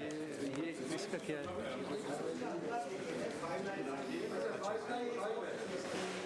पेज कौन सा है? सर पेज 90 पे 595 है सर। सर ये भी सेम है सर, स्प्लिट तो शुरू हो गए सर। इसमें कंप्यूटर स्टेशनरी है, उसकी वर्थ 3.6 मिलियन है रखना चाहिए सर। 595 पेज 90 से उसमें आधे महल इन्होंने शुरू किया हुआ है मिडल में।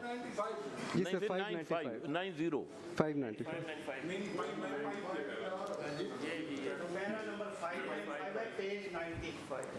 ये है ना, ये पैरा 595। जी सर इसमें आइटम है कंप्यूटर स्टेशनरी का और टोटल एक्सपेंडिचर जो हुआ है वो 3.642 मिलियन का हुआ है। ये कितना है? ये सर 3.64 मिलियन सर। ये अगले साल का है।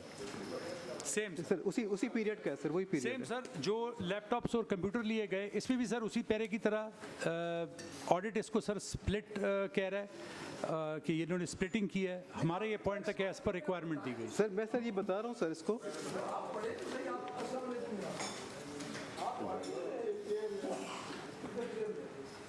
सर ये मैं इसको सर बता रहा हूँ कि ये सारे पैरा स्प्लिटिंग के, इसमें आइटम जो है वो आइटम है कंप्यूटर स्टेशनरी का और इसके ऊपर उन्होंने जो पूरी एक्सपेंडिचर किया है ड्यूरिंग द ईयर 3.64 मिलियन किया है, ठीक है। थ्रू स्प्लिटिंग किया है कि अपनी 500 की जो इनकी लिमिट थी उसके बिलो रख के इन्होंने ऑर्डर्स को प्लेस किया है सर।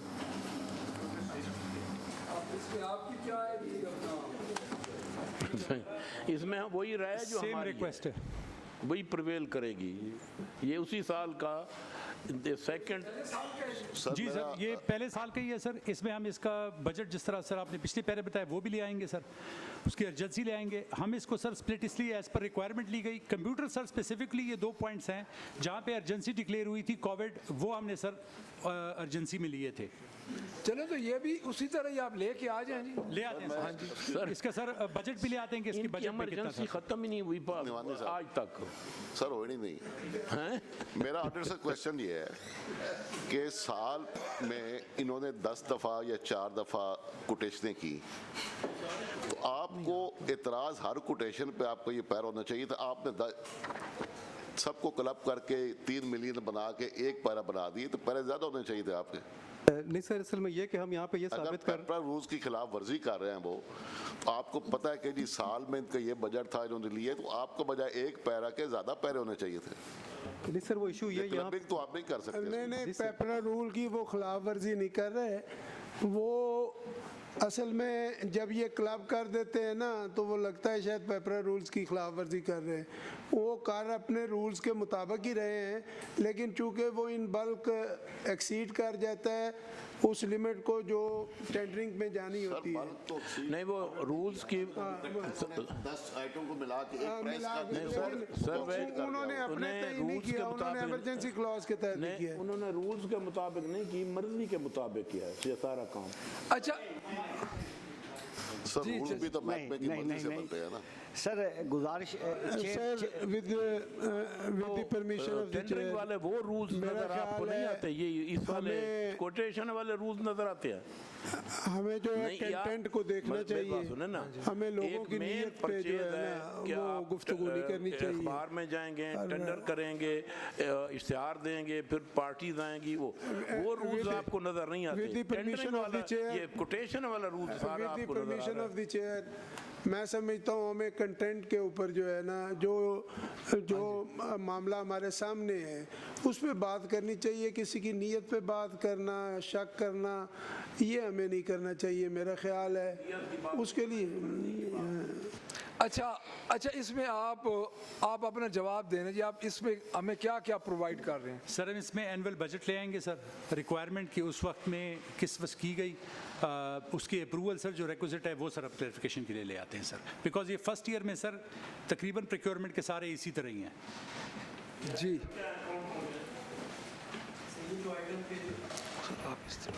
अभी जो सर 595 बताया इसमें आइटम कंप्यूटर स्टेशनरी था। जी सर, बाकी उसके जी 596 में IT इक्विपमेंट है सर। तो फिर ये सारे इनको आप वो जो कह रहे हैं, तो आप 96 पे अगले पैरे पे चले जाएं, अब एक एक को आप करेंगे इसमें आइडेंटिकल सर। जी जी सर। सर ये जब कल ले आएंगे ना अपनी सारी जो वो कह रहे हैं अपने बजट लेके आएंगे, हम इसको सेटल नहीं कर रहे। जी जी जी जी वो तो वो हम इसलिए हम फिर ये कह रहे हैं कि अगर सबका एंड रिजल्ट वही निकलना है।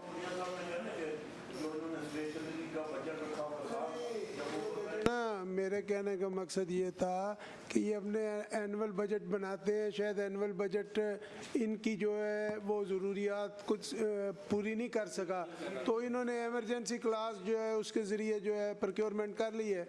अब वो आपको बता रहे हैं ना कि वो लिटिगेशन के अंदर जाते रहे, लिटिगेशन के अंदर डे टू डे उन्हें जो है स्टेशनरी ख़रीदनी पड़ती रही है। तो अब हमें भी देखना चाहिए ना, अगर वो लिटिगेशन में गए हैं तो उसका रिकॉर्ड भी मौजूद होगा, स्टेशनरी वहाँ पे इस्तेमाल हुई है। अब ले तो हमें इतनी तो मेरा ख्याल है लीनियंट व्यू लेना चाहिए, किसी की नीयत पे तो नहीं शक करना चाहिए। तो कोटेशन हो गया, अगर 2-3 महीने के बाद दोबारा लेते हैं तो वो तो टेंडर करना चाहिए। ये जो कोर्ट केसेस हैं आप भी जानते हैं कि ये साल चलते हैं, 2-2 साल चलते हैं, इसके अंदर जो है ये कोर्ट केस तो इनके अदारे के खिलाफ हुआ होगा ना, कोई स्टेशनरी के खिलाफ तो नहीं अदारे के खिलाफ ही हुआ है, अदारे ने स्टेशनरी वर्क की इजाजत है और टेंडरिंग की इजाजत नहीं है मियां साहब। क्या बात भाई, उन्हें क्या पता कि अभी इन बल्क कितनी खरीदनी है। मियां साहब तो हमें ही पैसा है 10 लाख हो 1 रुपया उसकी नहीं इसका कर इसका जी अब क्योंकि ये सारे मेरे ख्याल 96 तक यही है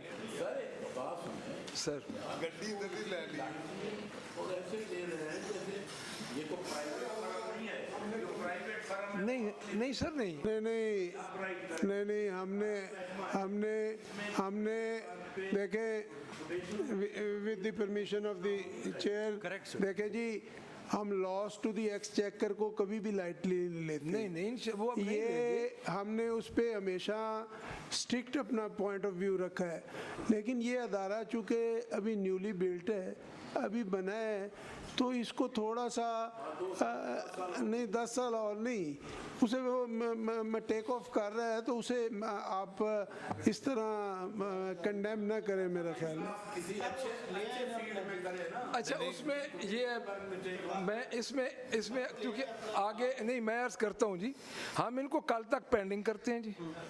ये जो आपके पैराज हैं, जो रिक्वायरमेंट्स हैं आप इधर ही लेके आएंगे, कमेटी देखेगी, ऑडिट होगा, उसके बाद हम ये फैसला करेंगे। Right sir, agreed sir. ठीक है जी, क्योंकि हम आपको पूरा मौका देना चाहते हैं कि आप जी हम आपको यही मौका देते हैं कि बच्चे हैं। अच्छा ठीक है जी। नवानी साहब फिर आप जो है ना ये गलत बात कर रहे हैं नवानी साहब, ये ऐसा नहीं है। ये ऑनरेबल सारे जो हैं वो ऑफिसर्स ऑनरेबल हैं।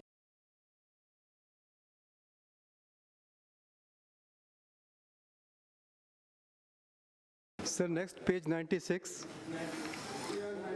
इसमें सोशल कैंपेन पे भी इनको इमरजेंसी थी, उस पे भी इसी तरह किया है।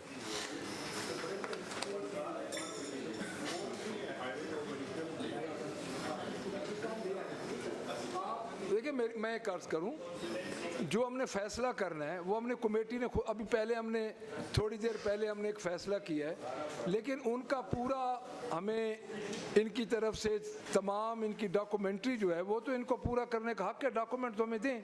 Correct sir. तो आप हमें देंगे, उसके बाद कमेटी फैसला करेगी। एग्रीड सर, बिल्कुल सही है सर। जी 96 जी पेज 96 है। ये 161 इलीगल स्कीम्स इनके पास आई थी, रूडा के पास, उनके ऊपर पेनल्टीज लगानी थी। जी सर नहीं वो 96 पे ये सारे वो आ गए ना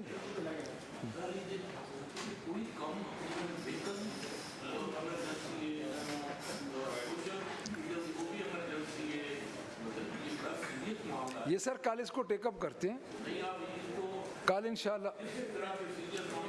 जी हाँ इंशाल्लाह। ठीक है सर, इंशाल्लाह कल ये पूरा आपने वो सर हैं, अगर लोकल गवर्नमेंट वाले सीओ अगर वो कोटेशन वर्क करें हम उनके गले पड़ते हैं। हाँ जी बिल्कुल गले, क्योंकि कोटेशन वर्क तस्वर ही करप्शन होता है और वो समझा जाता है कि किसी को नवाजा जा रहा है या किसी को ये काम सारा इसलिए किया जा रहा है कि शायद उसमें आप हिस्सेदार हैं, हमेशा ये समझा जाता है। इनको कोटेशन वाले रूल्स तो याद है, इनको टेंडरिंग वाला रूल याद नहीं है। ये अब कल पूरा लेके आए, मुतमईन करेंगे कमेटी को तो ये आपके सेटल्ड होंगे सर। एब्सोल्युटली, ये हम एक दिन हम आपको दे रहे हैं जी। करेक्ट सर, हाँ जी बिल्कुल ठीक है सर जी। नेक्स्ट आ जाए जी सर जी। पेज 9 हूँ थोड़ी राय की बनी है, पेज 96 नहीं बेईमानी ना राय ना बनाओ सर हमारा काम ये नहीं है कि हम ये जो जी। पेज 96 पैरा 576 एक के सवाल ही नहीं सर। ये पेज 96 पैरा 576 है। इसमें इनके पास 161 स्कीम्स थी जिनके जो इलीगल थी, ट्रांसफ़र हुई थी इनको, इस पर इन्होंने पेनल्टी इंपोज करनी थी। ऑडिट पैरा इस चीज़ से बना था कि पेनल्टी इंपोज नहीं की। अब इन्होंने रिप्लाई दिया है कि इन्होंने 88 स्कीम्स के ऊपर 68 million rupees 68.7 million rupees penalty impose कर दी है।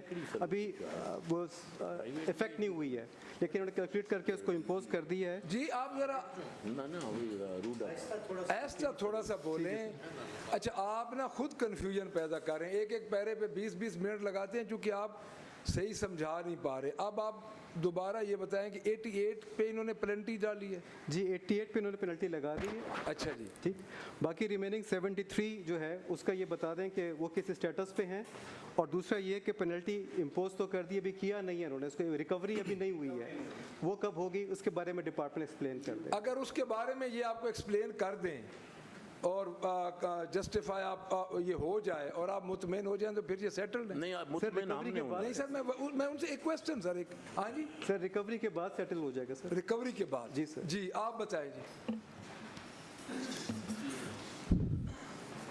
सर ये 2023 में ये पहला एरिया सर एलडीए और टीएमए के पास था, इसमें शेखोपुरा भी था सर और लाहौर का भी एरिया।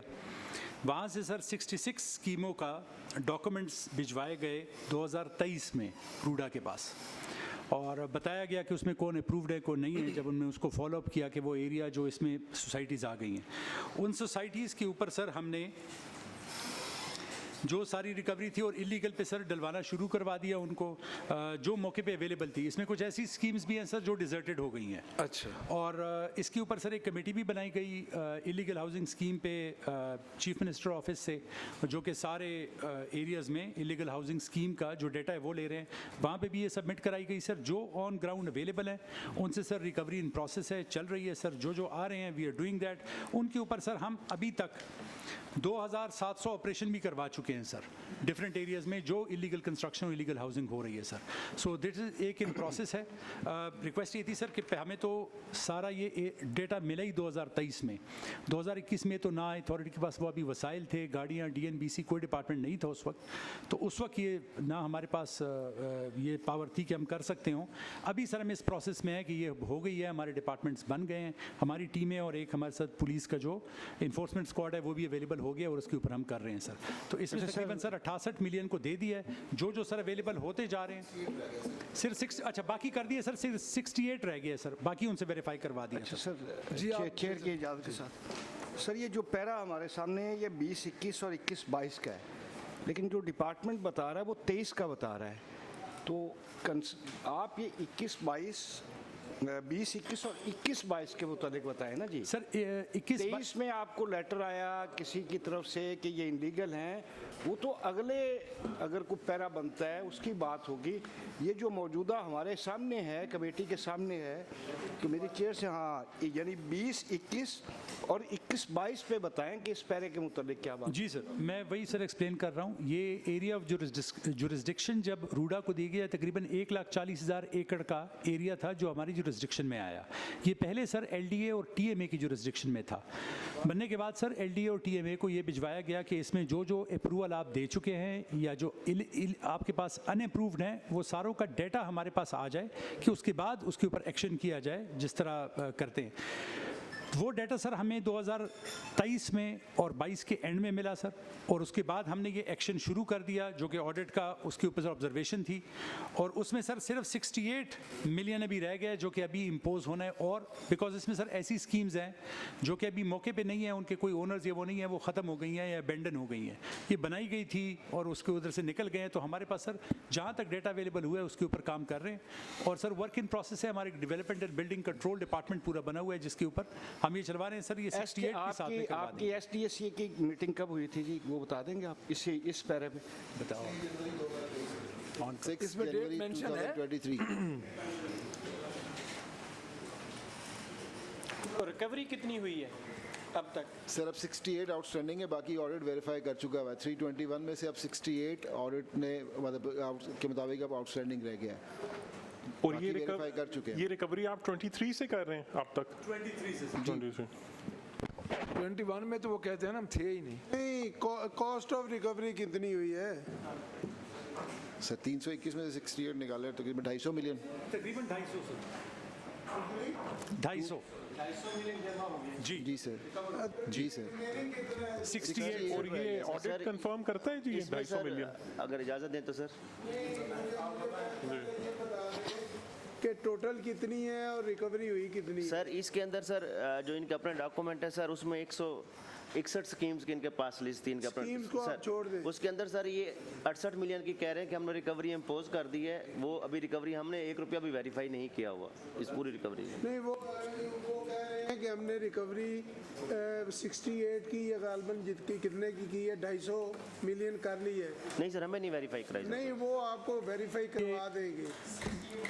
हाँ, बाकी जो रह गई है उसका महकमा बता दे क्या करना चाहिए। जी इसमें सर आई एम सॉरी इसकी थोड़ी कम करेक्शन कर रहे हैं, रेलेवेंट ऑफिसर आ गए हैं, कर्नल एजाज वो बता देते हैं। कल साहब आप सर अस्सलाम वालेकुम। योर गुड नेम जी? Sir I am colonel Ejaz, I am director sir in DNBC RUDA sir, building control. अच्छा सर मैं थोड़ा सा इफ यू अलाउ मैं थोड़ा सा सर क्लियर कर दूं यहाँ पे। इनफैक्ट 2021-22 के अंदर because of the positive of resources हमारी फुट ऑन ग्राउंड उस तरह से नहीं था। जिस वक्त हमने ये 22 में जब ऑडिट हुआ तो हमारे पास कोई as such official transferred record नहीं था किसी से कि जी कौन सी स्कीम एग्जिस्ट करती है और कौन सी स्कीम अप्रूव्ड है या किस स्टेटस पे है। उस वक्त स्टार्ट था तो हमने फील्ड के लिए जो 2-4 लड़के हमारे जाते थे फील्ड से, उसने डिफरेंट जगहों से डाटा इकट्ठा किया कि जी हमें बताएं कि कितनी स्कीमें इस इलाके में कितनी है। अच्छा फलाने के ले लिया, किसी ने अपने दोस्त LDA में बैठा है फील्ड इंस्पेक्टर वहाँ से। सो एक डिफरेंट सेल्फ हेल्प बेसिस पे एक लंबी चौड़ी लिस्ट बनाई गई और उसको हमने फॉलो करना शुरू कर दिया। ऑडिट आया, हमने वही लिस्ट इनको भी प्रोड्यूस कर दी कि हम इस पे काम कर रहे हैं, but it is not authentic कि ये सारी की सारी जो है उनके क्या स्टेटस है। उसके बाद जो रिसोर्स आए हमने उसके ऊपर वो पूरा किया, बाउंड्री हमारी रिफाइन हुई। उसी लिस्ट के अंदर से कुछ बाउंड्री से बाहर निकल गई इमीडिएटली, कुछ थी जो बिल्कुल उस वक्त जब रूडा बना उससे पहले शुरू होके अबंडन हो चुकी थी लेकिन वो नाम चल रहा था। कुछ है जो कि नाम चेंज हो गया था, वो एक like ABC house scheme is sold out to XYZ and has become XYZ. ABC is also live in the list and XYZ is also live. So इस तरह करके एक लिस्ट लंबी जोड़ी थी। ग्राउंड के ऊपर अगर आप सोसाइटियाँ गिनना शुरू करेंगे तो वो 161 नहीं है, वो 161 नहीं है। उसमें से काफ़ी सारी ऐसी हैं जो वापस एग्रीकल्चर लैंड में कन्वर्ट हो गई हैं। जिन्होंने देखा थोड़ा सा इन्फोर्समेंट हुआ, उन्होंने कहा यार ये तो है, ऊपर से फिर रूडा के जो हाई चार्जेस हैं TPID और वो, तो बिजनेसमैन या स्टार्टर ने थोड़ा सा उसे रिड्यूस कर दिया। इस वजह से जो अबंडेंट है वो भी थी। बीच में कच्ची आबादियाँ भी हैं, कुछ जो जहाँ तक आबादी थी उसके साथ से 2-4 घर और उधर बना दिए, मैंने 3-4 उधर घर बना दिए, तो उनको भी कोई कर्नल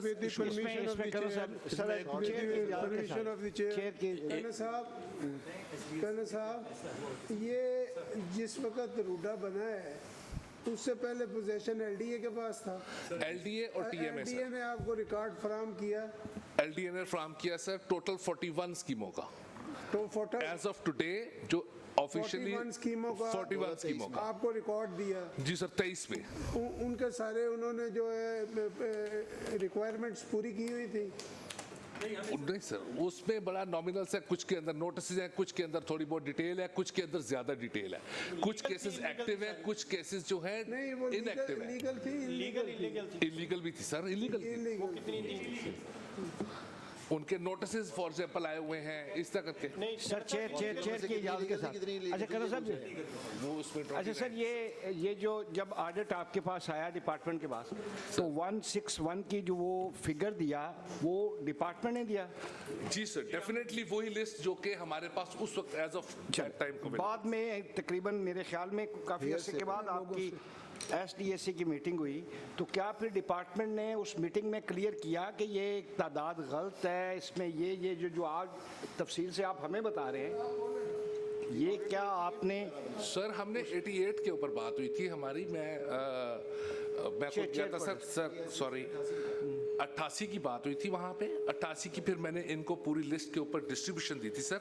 दैट डिस्ट्रीब्यूशन वाज के जो 88 थी उनका जो प्रेजेंट स्टेटस है उसमें से 3 approved, 10 under process sir, 2 under litigation, illegal 28। ठीक है सर, उनको मैंने लहदा जनाब चेयरमैन मेरी गुजारिश एक मिनट क्या सर गुजारिश ये है, ऑडिट टीम गई, रूडा वालों ने उनको अपना रिकॉर्ड प्रोवाइड कर दिया, ये हमारा रिकॉर्ड है, ये हम इस पे बात कर रहे हैं, सारा कुछ कर रहे हैं। उन पे उन्होंने इनके साथ बैठ के डिस्कस किया, डिस्कशन के बाद उन्होंने जहां ऑब्जेक्शन उन्होंने रेज किया उस ऑब्जेक्शन को ये सेटिस्फाई नहीं कर सके, पैरा बन गया। मुझे ये जो कर्नल साहब ब्रीफ कर रहे हैं मुझे तो ये ऐसे समझ आती है कि ये कोई जोगियों वाले हैं, कोई कहीं बैठा है कोई कहीं बैठा है। सर ये एक डिपार्टमेंट है, उसका एक तरीकाकार है, उसके पास जो रिकॉर्ड होगा डेफिनेटली उस रिकॉर्ड को उन्होंने वेरीफाई किया होगा, वेरीफाई करने के बाद इन्होंने वहाँ पोजीशन लिया होगा, तभी तो इन्होंने रिकॉर्ड और तमाम अखराजात इसके ऑडिट वालों के सामने रखे होंगे जिस पे उन्होंने ऑब्जेक्शन किया है, उनके ऊपर डिस्कस किया है और उसके बाद फिर फैसला हुआ है। मतलब ये थोड़ा सा मैं ऐड कर दूं ब्रीफिंग की मुझे नहीं समझ आता। जो इलीगल हाउसिंग स्कीमें हैं सर वो इस एरिया में इनहेरिट की रूडा ने, जब यहाँ पे रूडा अथॉरिटी की दे दिया गया और यहाँ पे ऑलरेडी हमारे पास इलीगल स्कीम्स थी। आइडिया ये था सर कि जो गवर्नमेंट के रेमिट में आ जाए, जो पे कर दे चार्जेस और फीस उनको अप्रूव कर दिया जाए, जो ना पे कर रहे हो उनको या तो ख़त्म कर दिया जाए, कैंसिल कर दिया जाए, या अगर कुछ लोग वहाँ पे ऑलरेडी आबादी बन चुकी है तो उसके ऊपर क्या किया जाए, उसके लिए एक CM साहिबा ने एक पार्टी बनवाई। हमारे पास उसमें यह था कि इलीगल जिन्होंने बनाई हुई है इनसे रिकवरी करनी है। जो रिकवरी हो रही है सर, जो अबेंडन हो गए हैं वो तो हमने क्लियर करा दिए। हमारे पास पीछे अब सिर्फ रिकवरी 68 मिलियन की रह गई है जो हमने इन इलीगल से करवानी है, वो इन प्रोसेस है सर, वो अभी तक कंप्लीट नहीं हुई बिकॉज उसमें भी कोर्ट के स्टेज भी हैं सर, इसमें ऐसे प्रोसेसेस भी हैं जिसमें वो अभी चल रही होती है। अभी उन्होंने अपनी डॉक्यूमेंटेशन देनी है, जमीन के प्रोसेसेस देने हैं, वो पूछ ले कि कब तक ये बकाया से रिकवरी कर लेंगे। जी सर हमें अभी जी सर बात शुरू हुई थी कि टोटल कितनी पेनल्टी इम्पोज हुई, उसमें से रिकवर कितनी हो गई है, बैलेंस क्या है। Correct sir. ये अभी तक फिगर हमें नहीं आया, हमें तो आप नंबर ऑफ सोसाइटीज के पीछे डाल दिया। 68 मिलियन सर अभी रिकवरेबल है। रिकवर कितनी हुई है? कभी की कितनी है आपने, टोटल कितनी थी, रिकवर कितनी हुई है, what is the balance? Sir हमारे पास जो अभी प्री SDSC की मीटिंग हुई उसमें प्री PAC की मीटिंग हुई सर, उसमें जो अभी तक इम्पोज रिकवरी जो हमने की है और जो अभी उसको नहीं लिया वो सर 68 मिलियन है। और उसमें सर हमने अभी ये लेना है जो कि 88 स्कीमें थी सर, ये following in different stages of framework जो अभी इन प्रोसेस है सर।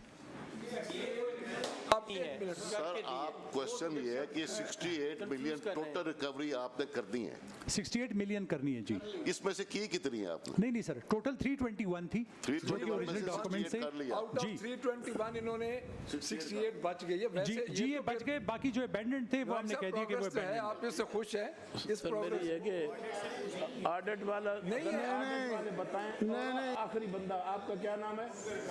आपका आपके रिकॉर्ड में नहीं है सर हमारे सर मैं नफीस वानी से एक्सप्लेन करें सर जी आप बताएं सर ये ऑडिट ऑब्जर्वेशन बनी, ये टोटल 161 जो है ना इलीगल हाउसिंग स्कीम्स है सर।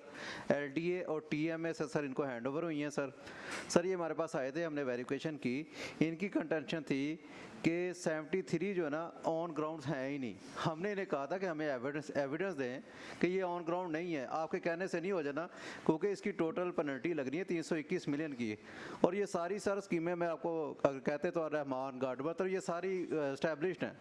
तो फिर हमने इनको ना फिर इन्होंने कहा जनाब इसके अंदर 88 हैं जिनके ऊपर हमने पेनल्टी इम्पोज कर दी है, लेकिन अभी हमने रिकवरी करनी है। अभी 321 मिलियन में अमाउंट जो है रिड्यूस भी नहीं हुई और ना ही रिकवरी हुई है, ये पेंडिंग है सर। फर्क डिपार्टमेंट कह रहा है कि हमने 250 मिलियन कर लिए, 68 मिलियन बकाया है। क्या आप ये वेरीफाई करते हैं? सर कल साहब बताएं। सर मेरी चेयर से मेरी रिक्वेस्ट सर मेरी चेयर से रिक्वेस्ट है कि आप चेयर डिपार्टमेंट को इंस्ट्रक्ट करें कि इस पैरा के हवाले से तहरीरी तौर पे डिपार्टमेंट आपको रिप्लाई करे कि how many legal and illegal societies इनके रूडा के अंडर हैं, वहाँ पे कितनी हैं, और इनका तहरीरी जो ये वर्बल यहाँ पे हमें जवाब दे रहे हैं ना, वो तहरीरी तौर पे मंगवाएं, उसके बाद इसको पेंड कर लें, उसके बाद हम उसको देखते हैं। जनाब चेयरमैन, मैं ये पूछना चाहूँगा कि ये जो रिकवरी है ये इन सोसाइटीज़ को किस मद में डाली गई है? जी सर, ये इलीगल डेवलपमेंट की एक पेनल्टी होती है। विदाउट अप्रूवल कोई भी स्कीम डेवलप नहीं हो सकती। सो उसके जो डेवलप होती है, अब प्रॉब्लम यहाँ पे आती है कि जो एक स्पॉन्सर वो आपकी कंप्लायंस में नहीं आ रहा, वो पेनल्टी क्या देगा? तो ये वो उसके ऊपर हम नोटिस देते हैं, उसको इन्फोर्स करते हैं, उसको सील करते हैं, एफआईआर करते हैं। आपसे पहले टीएमए ने ये डाली है या ये रूडा ने आके डाली? ये रूडा ने सर, रूडा के प्रोसेस का हिस्सा है ये। हमने डाली सर, उससे पहले थी नहीं, और ये ऑलरेडी वहाँ पे और सर जहाँ तक ये बात है, जिस तरह अभी सर ने एक नाम लिया रहमान का, वो टीएमए से अप्रूव्ड है। अब हमारे पास तो रिकॉर्ड नहीं है। मैं उसे जाकर कहता हूँ मैं तेरे पे ऑपरेशन करता हूँ, डिमोलिश करता हूँ, वो कहता भी मेरा तो टीएमए से अप्रूव्ड हूँ। मैं कहता हूँ मेरे पास तो रिकॉर्ड नहीं है। ठीक है सर। प्रॉब्लम हमारी शुरू के पहले साल में सबसे बड़ी ये रही कि हमारे पास ऑथेंटिक रिकॉर्ड नहीं था, जो कि हमें टीएमए या एलडीए से आना था। अब उस वजह से हम जाके स्कीमों से टकरा रहे थे और उसके रिजल्ट में हमें पता चल रहा था कि अच्छा ये तो इतना पास है, इसके ये वाली गलती है, इसकी ये वाली गलती है। तो वो इनिशियल स्टेज थी। That is the purpose. उसको हमने एक कंप्लीट पूरे एरिया के सर्वे की शक्ल दे रहे हैं ताकि हमें एग्जैक्टली हर स्कीम को हम प्लॉट करके नोट कर सकें कि ये कौन सी स्कीम है और उसका क्या स्टेटस है। उसके हिसाब से अब चूंकि रिसोर्सेज बेहतर हो गए सर, तो हम और बेहतर तरीके से इसको परफॉर्म कर रहे हैं और we are containing that illegal development और वी आर रिस्ट्रिक्टिंग दैम कि वो कंप्लायंस में आए और वो अपनी पेनल्टी, और कोई ऐसी स्कीम नहीं है जिसको रूडा अप्रूव करने जा रहा हो और वो पेनल्टी ना पे की हो। अगर उसकी पेनल्टी है, rather we are taking more stern actions कि जिस तरह अगर कोई लेट पेमेंट करता है उसकी पेनल्टी होती है 0.01%, we have enhanced it to 0.1%। तो ये चीज़ें हम उसको मजीद इस चीज़ की तरफ ला रहे हैं कि चीज़ें बेहतर हो पर डे के हिसाब से सर। अच्छा सर, मेरा क्वेश्चन ये है करण साहब कि जो टीएमए से या आपको जो ये हाउसिंग स्कीम्स जो हैं टोटल आपको विरसे में मिली, उसकी आपने आइडेंटिफिकेशन की होगी, या अभी आप कह रहे हैं कुछ का रिकॉर्ड दिया है कुछ का नहीं दिया? ये तो डॉक्यूमेंट्री प्रूफ इधर ऑनरेबल कमेटी के पास आना चाहिए ना कि आपने जो हैंड ओवर कर ली उनसे, तो आप अब कह रहे हैं इस हाउस को कि कुछ इलीगल है कुछ लीगल है। हमें तो हमारे आपकी बातें हमारे से ऊपर से जा रही हैं। अच्छा, इसमें थोड़ा और वो बता रहे हैं कि आप कहते हैं कि 150 समथिंग जो रिकवरी हुई है और वो कहते हैं कि एक पैनी भी नहीं हुई और वेरीफाई भी नहीं हुआ। अच्छा, इसमें ना थोड़ा सा ऐड इसी में चेयर के इजाज़त से ऐड कर लीजिएगा। देखिए, लॉ के मुताबिक टीएमए के पास भी एक हदूद का तयन है कि वो 200 कनाल या 150 कनाल से ज़्यादा नहीं, जो मेरे इंफॉर्मेशन के मुताबिक में भी वो गलत हो सकता है। टीएमए के पास भी एक लिमिट थी कि इससे ज़्यादा बोले। सर, गुजारिश है कि एज़ पर लॉ जो उस वक्त एग्जिस्ट करता था ना, टीएमए की भी एक लिमिट थी कि इससे ज़्यादा ज़मीन को वो नहीं कर सकते ना। तो ज़रा इस पे भी ज़रा कमेटी को ज़रा ब्रीफ कर दें कि भी जो टीएमए की तरफ से इनके पास आई तो वो स्ट्रक्चर क्या था, उसकी ज़मीन क्या थी और क्या वो एज़ पर लॉ थी, नंबर 1, और नंबर 2 जो एलडीए की तरफ से थी उसका भी स्कोप ऑफ वर्क बहुत ज़्यादा है, वो भी ज़रा बता देना जी। रूडा का तो बहुत बड़ा आता है, और फिर ये भी साथ एक ऐड कर दीजिए कि क्या इस वक्त मौजूदा टाइम में रूडा के जो दायरा इख्तियार है या जहाँ पे रूडा है वहाँ पे इनलीगल हाउसिंग सोसाइटी स्टैंड कर रही हैं? वो छचर साहब, कर्नल साहब ये बता रहे हैं कि हमें कर्नल साहब मैं आपसे गुजारिश करूंगा कि आप ज़रा उसको अप्राइज कर दें कि ये जो पेनल्टी का मॉडल बनाया है आपने, बेंचमार्क क्या है इसका? क्या बेंचमार्क है आपने बनाया? पेनल्टी आप कह रहे हैं हमने पता नहीं कितने 150 है या कितनी जो है वो हाउसिंग सोसाइटीज़ के ऊपर पेनल्टी इम्पोज की है, तो को पता तो चले कि क्या बेंचमार्क है उसका, आपने उसमें क्या फार्मूला जो है वो इवॉल्व किया है, कोई समझ तो लगे ना भी पेनल्टी इम्पोज कर रहे हैं उसका तरीक़ाकार क्या है, इतनी क्राइटेरिया क्या है उसका?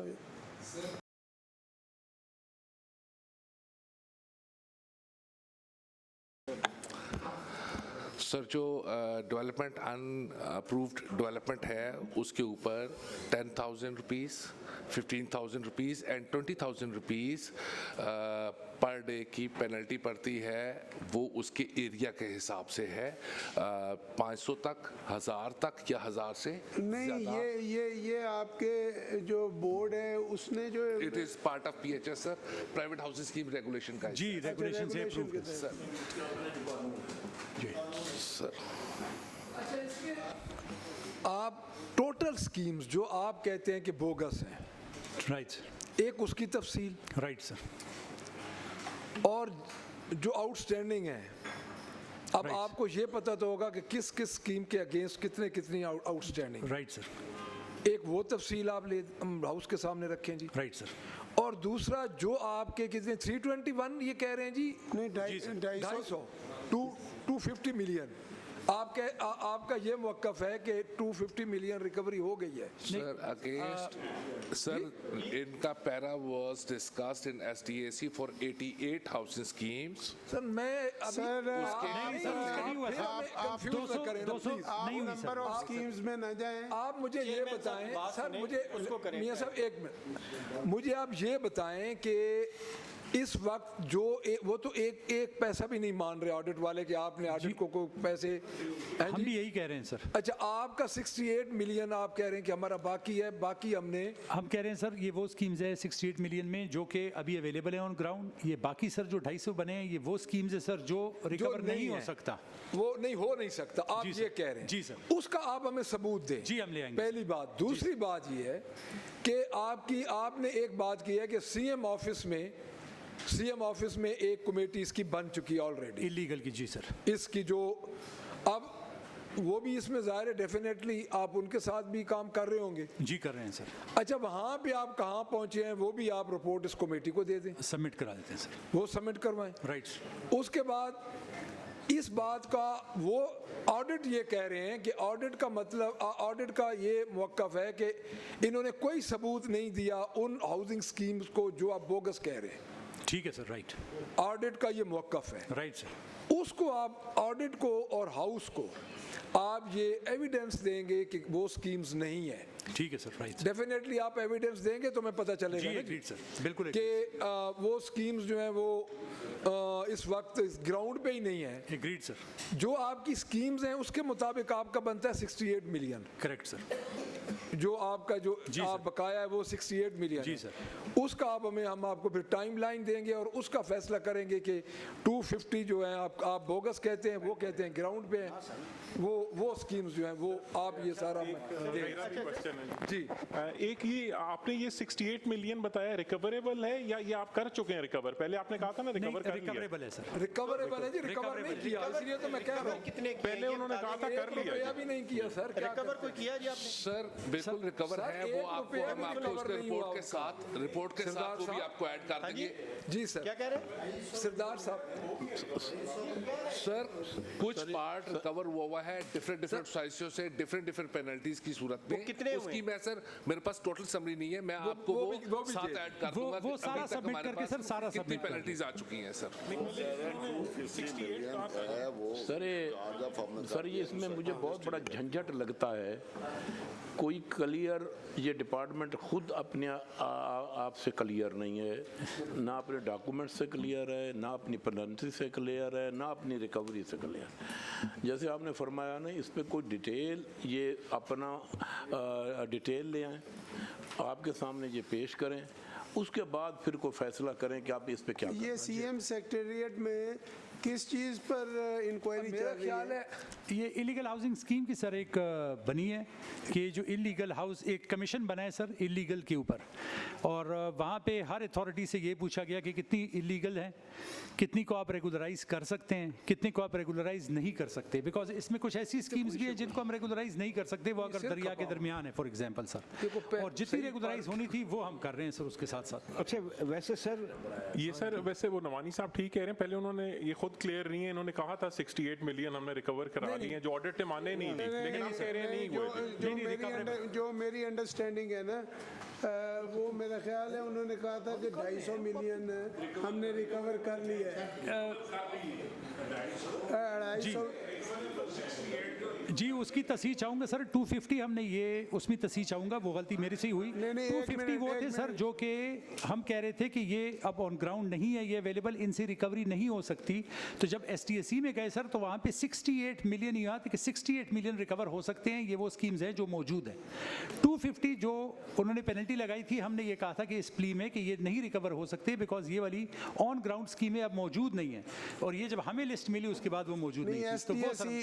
SDSC ने वो 250 मिलियन भी आप पे कहा था कि इसको रिकवर करें। SDSC का बताएं प्लीज़, क्या उन्होंने SDSC का डिसीजन बताया ना सर? हुआ नहीं ना, कुछ भी नहीं रिकवर हुआ सर। ये जी ठीक है, वो तो कह ही दिया ना सर, डिसीजन का पूछ रहे हैं ना सर। ये प्री PAC हुई है 21 अप्रैल को सर। जी 21 अप्रैल को। नहीं सर, SDSC जिसकी आप बात कर रहे हैं वो 6 जनवरी 2023 को ही, जिसकी सर बात कर रहे हैं प्री PAC जिसमें 68 मिलियन की रिकवरी का लिखा गया है, वो प्री PAC मीटिंग के मिनट्स में मौजूद है, और वो 21 अप्रैल को ही है सर। जो हाउस के सामने मिनट्स है सर। मैं इसमें सजेस्ट करता हूँ कि ये रूडा वाले पहले आपस में बैठें, ये उसमें पूरा अपनी डिटेल डिस्कस करें, डिस्कस करके उसके बाद एक वर्किंग पेपर बनाएं जो इस हाउस को उसकी प्रेजेंटेशन दे, उसके ऊपर फिर बाद में डिस्कशन हो, क्योंकि मुख्तलिफ राय है आपके अपने लोगों की। Right sir. इस पे आप पूरी आप कोई डिटेल मीटिंग करें। Right sir. मीटिंग करके उसके ऊपर आप अपना कंसेंसस बनाएं। Right sir. राइट। उसके बाद फिर हाउस के सामने आए, फिर जो भी उसमें डिस्कशन होगी उसके बाद फैसला होगा। सर मैं बिल्कुल नवानी साहब की बात को सेकंड करूंगा जी। अब देखें ना सर, अगर ये जो SDSC की अगर देखें जो यहाँ पे हमें बताया गया 6/1/23 को है, तो जो अब यहाँ पे डिबेट हो रही है वो तो ये जो लिखा हुआ है वो उससे बिल्कुल ही चेंज है, उल्ट है। तो इसलिए डिपार्टमेंट अपनी एक राय बना ले कि भी है क्या, और फिर उसके सामने कमेटी से बात कर इन राइटिंग। हाँ इन राइटिंग सर। इसमें रिक्वेस्ट है थोड़ा सा टाइम दे दिया जाए कि हम ये सारी आमिर अमीन साहब आपको कितना टाइम चाहिए सारे प्रोसीजर के लिए, आप मुझे बता दें। सर आइडियल तो सर 2 to 3 वीक्स है, उसमें सर हम सारी डिटेल आप बेशक कर लें, 2 to 3 वीक्स में आप इसको कर लें, और हम तो अगली मीटिंग में या उसमें, लेकिन आप जब आप तैयार होंगे हमें बता दें। उसकी वजह ये है, देखिए मैं एक चीज़ आपको अर्ज़ कर दूं कि इसमें ना इसमें आपने ये भी करना है कि जो गैर कानूनी सोसाइटीज़ थी उसके खिलाफ आपने एक्शन क्या लिया है, ये भी आप मेंशन करें। राइट सर, और लिख लेंगे यानी उनके मास्टर प्लान होंगे कोई, आखिर वो किसी ना किसी महकमे में वो उसका कोई डॉक्यूमेंट्स पड़े होंगे। राइट, बेशक आप 3 वीक्स आप कमेटी की तरफ से, मैं ये with the permission of the chair, जी मैं इनसे दरख्वास्त करूंगा कि वो जिन एहलकारों ने वो बनवाई हैं उनके खिलाफ भी कोई एक्शन लेंगे कि नहीं लेंगे? जी उस वक्त बिल्कुल उनके खिलाफ भी एक्शन, या जो इंस्टीट्यूशन उस वक्त मौजूद था, TMA था या LDA के अंडर थे, जो भी उसका था, ये विद द कनाइवेंस ऑफ उन डिपार्टमेंट के अलावा तो नहीं बन सकती।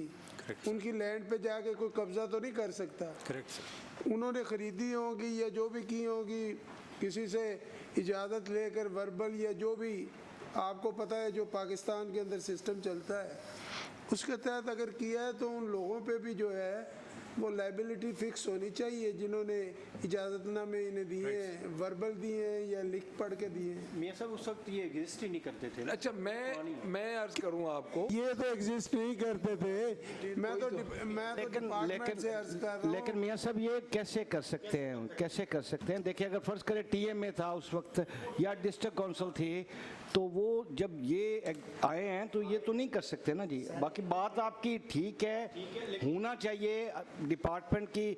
अभी यहाँ पे क्योंकि ये सब्जेक्ट मैटर नहीं है, यहाँ पे डिस्कस हो रहा था कि जी इन लीगल सोसाइटीज़ के मुतालिक एक कमेटी बनी है CM हाउस में अभी डिपार्टमेंट, तो सर ये कमेटी का हिमसेल्फ बनना ही डिपार्टमेंट का फेलियर है। नहीं, देखिए रूडा के पास, LDA के पास अपनी एक अथॉरिटी मौजूद है। मजूरे वाला आप कहते हैं कर नहीं सकता, सिर्फ स्पेशल सेक्रेटरी हाउसिंग हमारे सामने बैठे हैं सर, हम हाउसिंग सेक्रेटरी से कह रहे हैं और किससे कह रहे हैं? एक मिनट, और किसने करना है? हाउसिंग सेक्रेटरी अच्छा, नहीं करना तो किसने करना? उसमें मैं उसका हल मैं आपको बता देता हूँ जी। जो एग्जीक्यूटिंग एजेंसीज आपके आती हैं अंडर हाउसिंग में, अब TMA तो आपके अंडर नहीं है ना जी, उसका तो आपने नहीं छेड़ना, उसका आप तयन करें, क्योंकि कोई भी हाउसिंग सोसाइटी ओवरनाइट तो नहीं बनती, उसके लिए बाकायदा पहले दफ्तर बनता है, जो सारे ठग ठुग होते हैं उधर जाके बैठते हैं। इलीगल हाउसिंग सोसाइटी में गरीब लोगों को, आम आदमियों से वो पैसे लेते हैं, एडवांस लेते हैं, वहाँ पर उस वक्त कोई चीज़ नहीं होती। जो आपके आते हैं उसमें दायरा कार में, आप उसको तो बिल्कुल देखें। मियाँ साहब की ये बात बिल्कुल दुरुस्त है। और उसके बाद आपके 3 वीक्स 21 डेज आपके पास हैं, आप इसको पूरा अपडेट करके ले आएँ। इसमें आप ये है कि जो बोगस, देखिए ग्राउंड पे वाकई इसी तरह है कि जो होती हैं सोसाइटीज़, उसमें ज़्यादातर मंजूर शुदा नहीं होती। पहले यही प्रैक्टिस आ रही थी कि पैसे दे के लोग चले जाते हैं, लेकिन उनकी निशानदेही तो ऑडिट को तो पता हो ना कि कौन कौन सी नहीं है। फिर वो आपकी 68 मिलियन रिकवरी पे उस वक्त आएंगे। अभी उनका मौक़िफ़ ये है कि 321 मिलियन रिकवरी है। एम आई राइट जी? ऑडिट है जी। तो आपका मौक़िफ़ ये है कि 68 मिलियन है रिकवरी। तो इसके बाद अब मेरे ख्याल में आज अब ख़त्म कर दें जी, आगे तो फ़ायदा नहीं है, 5 बज रहे हैं। हाँ जी, तो आज इससे जी आज 21 डेज़ का हम आपको दे रहे हैं। हाँ जी, तो आज जो भी है आप ये मुकम्मल करके ले आएंगे। जो पिछला अपना रूल और रेगुलेशन वाला है वो भी आप 21 डेज़ में इकट्ठा लेके आए। Right sir, right sir, thank you very much. Thank you जी। सर एक पैरा रह गया था, अगर लास्ट एक पैरा है सर, अगर जी अच्छा ठीक है सर। नहीं, क्या को और है?